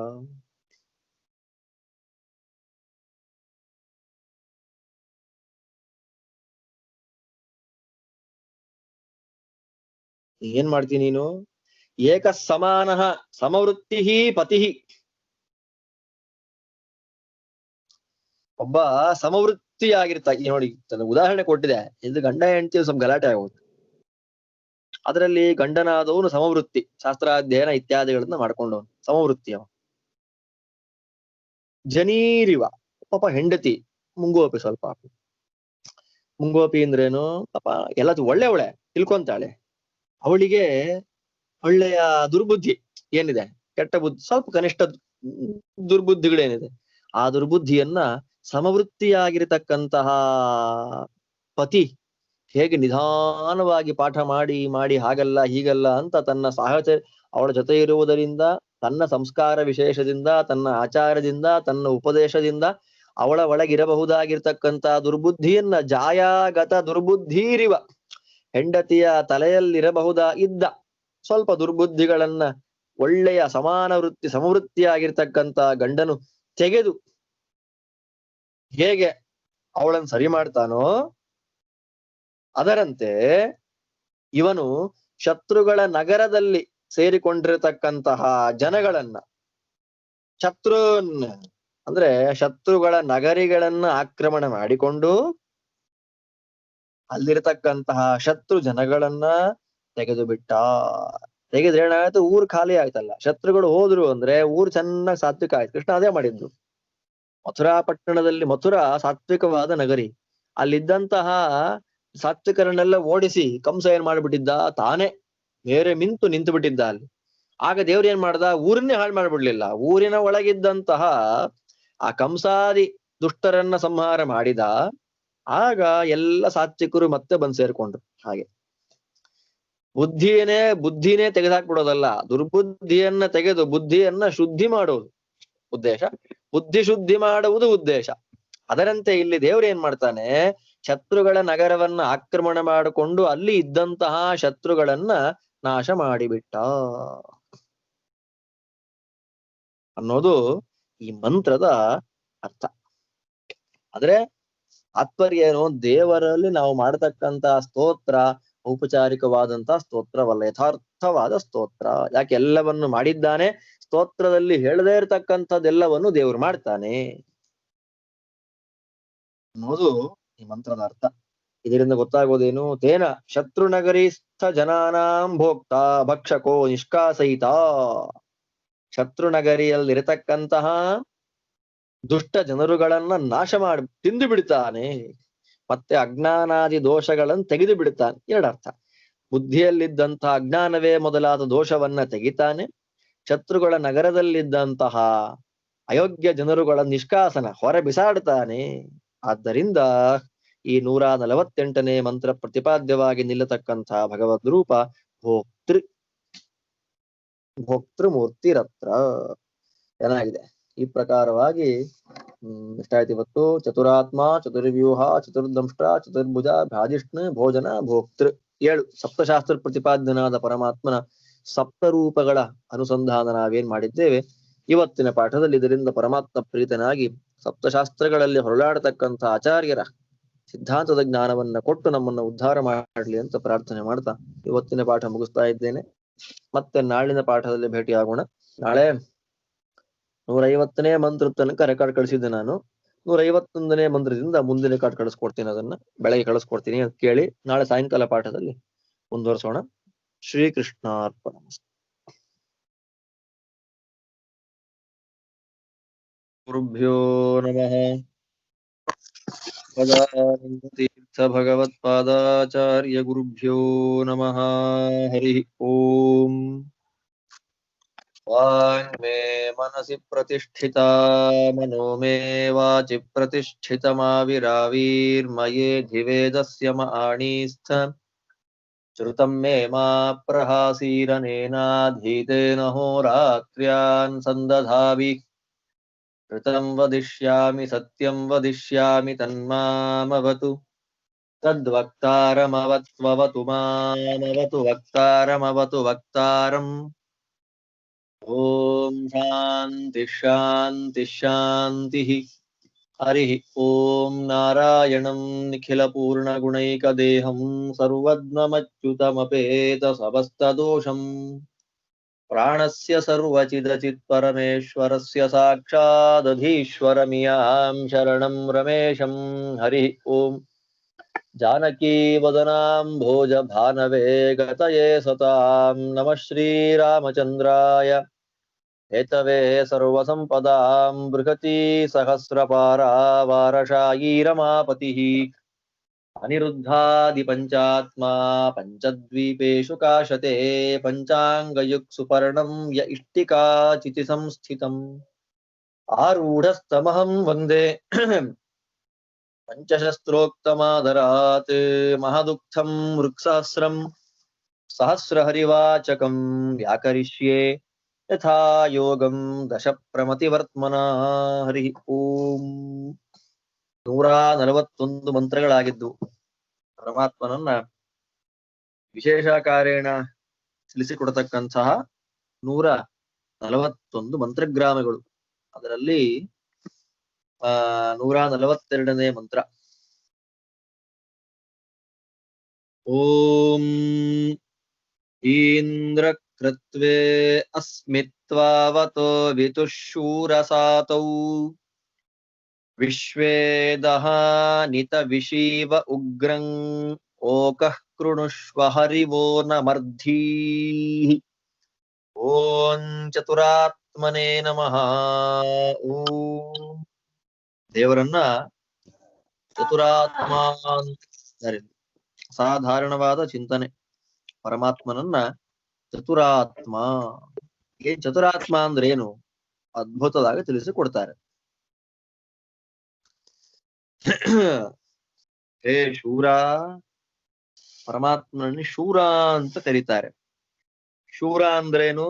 ವಿಕ್ರಾಂತ ಅಂತ. ವಿಕ್ರಾಂತ ಅಂದ್ರೇನು? ಎಲ್ಲರ ತಲೆಯ ಮೇಲೂ ಕಾಲಿಟ್ಟವನು. ವಿಕ್ರಾಂತ, ಇವನ ಅದ್ಭುತವಾದಂತಹ ಸಾಮರ್ಥ್ಯ ಬೇರೆ ಯಾರಿಗೂ ಇಲ್ಲ. ವಿಕ್ರಮ ಅಂತೀವಲ್ಲ, ತ್ರಿವಿಕ್ರಮ ಅಂತ. ತ್ರಿವಿಕ್ರಮ, ವಿಕ್ರಾಂತ, ಕ್ರಮು ಪಾದ ವಿಕ್ಷೇಪೆ, ಎಲ್ಲರ ಮೇಲೂ ಕಾಲಿಟ್ಟವನು. ಅಂದ್ರೆ ಎಲ್ಲರ ಮೇಲೂ ಕಾಲಿಟ್ಟವನು ಅಂದ್ರೆ ಎಲ್ಲರನ್ನ ತನ್ನ ಅಧೀನರನ್ನಾಗಿ ಮಾಡಿಕೊಂಡವನು ಶೂರ. ತವಿಶೀವ, ದೇವರನ್ ತವಿಶೀವ ಅಂತ ಕರೀತಿಲ್ಲಿ. ತವಿಶೀ ಅಂದ್ರೆ ಬಲ, ಒಂದರ್ಥ ಬಲ. ತವಿಶೀ ಇನ್ನೊಂದರ್ಥ ಕಾಂತಿ. ದೇವರನ್ನ ತವಿಶೀವ ಅಂತ ಕರೀತಿಲ್ಲಿ. ಏನ್ ಹಾಗಂದ್ರೆ ಬಲ ಮತ್ತು ಕಾಂತಿ ಯಾರಲ್ಲಿದೆಯೋ ಅವನು ತವಿಶೀವಾನ್. ನೆನಪಿಟ್ಕೊಳ್ಳಿ, ಶೂರ. ಶೂರ ಅಂದ್ರೆ ವಿಕ್ರಾಂತ, ಅಂದ್ರೆ ಎಲ್ಲರನ್ನು ತನ್ನ ಅಧೀನರನ್ನಾಗಿ ಮಾಡಿಕೊಂಡವನು. ಶೂರ ಅಂದ್ರೆ ಬಲವಂತ ಅಂತಲೂ ಅರ್ಥ ಇದೆ. ಆದ್ರೆ ಈ ಪ್ರಸಂಗಕ್ಕೆ ಶೂರ ಅಂದ್ರೆ ಎಲ್ಲರನ್ನ ಸರ್ವಸ್ವಾಮಿ ಆದವನು ಅಂತ. ಮತ್ ತವಿಶೀವ, ತವಿಶೀವ ಅಂದ್ರೆ ಈಗಿನ ಹೇಳಿದೆ, ಒಂದು ಬಲ ಒಂದು ಕಾಂತಿ, ಅದು ಉಳ್ಳವನು. ಉಳ್ಳವನು ಅಂದ್ರೆ ಪರಿಪೂರ್ಣವಾಗಿ ಉಳ್ಳವನು, ಅನಂತ ಬಲವಂತ, ಅನಂತ ಕಾಂತಿಮಂತ. ಆದ್ದರಿಂದ ದೇವರು ಯಾರಾದ? ಬಲವನ್ ಕಾಂತಿಮನ್. ಶೂರ ಅಂದ್ರೆ ವಿಕ್ರಾಂತ, ತವಿಶೀವಾನ್ ಅಂದ್ರೆ ಬಲವಂತ, ಅಸಾಧಾರಣವಾದ ಕಾಂತಿಮಂತ. ಅದಾದ್ಮೇಲೆ ಉಗ್ರ. ನೋಡಿ ಹೆಂಗ್ ಕರಿತಾ ಇದೆ, ಉಗ್ರಂ ಅಂತ. ದೇವರನ್ನ ಉಗ್ರ ಅಂತ ಕರೀತ ಮಂತ್ರ. ಯಾಕೆ ಅವನು ಉಗ್ರ? ಓಜಸ್ವಿನ್ ಅಂತ. ಉಗ್ರ ಅಂದ್ರೆ ಓಜಸ್ವಿನ್. ದೇವ್ರು ಯಾರು? ಓಜಸ್ವಿನ್. ಮತ್ತೆ ಅವನು ಉಗ್ರನೇ. ಉಗ್ರ ಅಂದ್ರೆ ಕ್ರೂರ. ಯಾರಿಗೆ ಕ್ರೂರ? ದುಷ್ಟಾನಾಂ ಕ್ರೂರ. ದುಷ್ಟರಿಗೆ ಕ್ರೂರನಾದವನೇ. ಮುಂದೆ ಹರಿವಹ. ಹರಿವ ಅಂತ ಕರೆದು ಕುದುರೆಗಳನ್ನ ನಿಯಮಿಸುವವನು. ಏನ್ರಿ ಕುದುರೆಗಳನ್ನ ನಿಯಮಿಸುವವನು? ಇಂದ್ರಿಯಾಣಿ ಹಯಾನಾಹು. ನೀವೆಲ್ಲ ಉಪನಿಷತ್ ಪಾಠ ಕೇಳಿದವರು. ಕುದುರೆ ಅಂತಂದ್ರೆ ಸಾಮಾನ್ಯವಾದ ಕುದುರೆ ಅಲ್ಲ, ಟಕ್ ಟಕ್ ಅಂತ ಓಡುವಂತದ್ದು. ಇಂದ್ರಿಯಗಳು. ಹರಿವಹ ಅಂದ್ರೆ ಇಂದ್ರಿಯ ಪ್ರವರ್ತಕ. ಅದ್ಭುತವಾಗಿ ಈ ಪ್ರಕಾರವಾಗಿ ಅನೇನ ರೂಪ ಚತುಷ್ಟಯಂ ಸೂಚಿತಂ. ಈ ಪ್ರಕಾರವಾಗಿ ದೇವರ 4 ರೂಪಗಳನ್ನು ಹೇಳಿದ ಹಾಗಾಯ್ತು. ಶೂರ, ತವಿಶೀವಾನ್, ಉಗ್ರ, ಹರಿವ. ಈ ಪ್ರಕಾರವಾಗಿ 4 ರೂಪಗಳಿಂದ ಕೂಡಿರತಕ್ಕಂತ ಇಂದ್ರ, ಇಂದ್ರನಾಮಕನಾದ ಪರಮಾತ್ಮನೇ ವಾವತ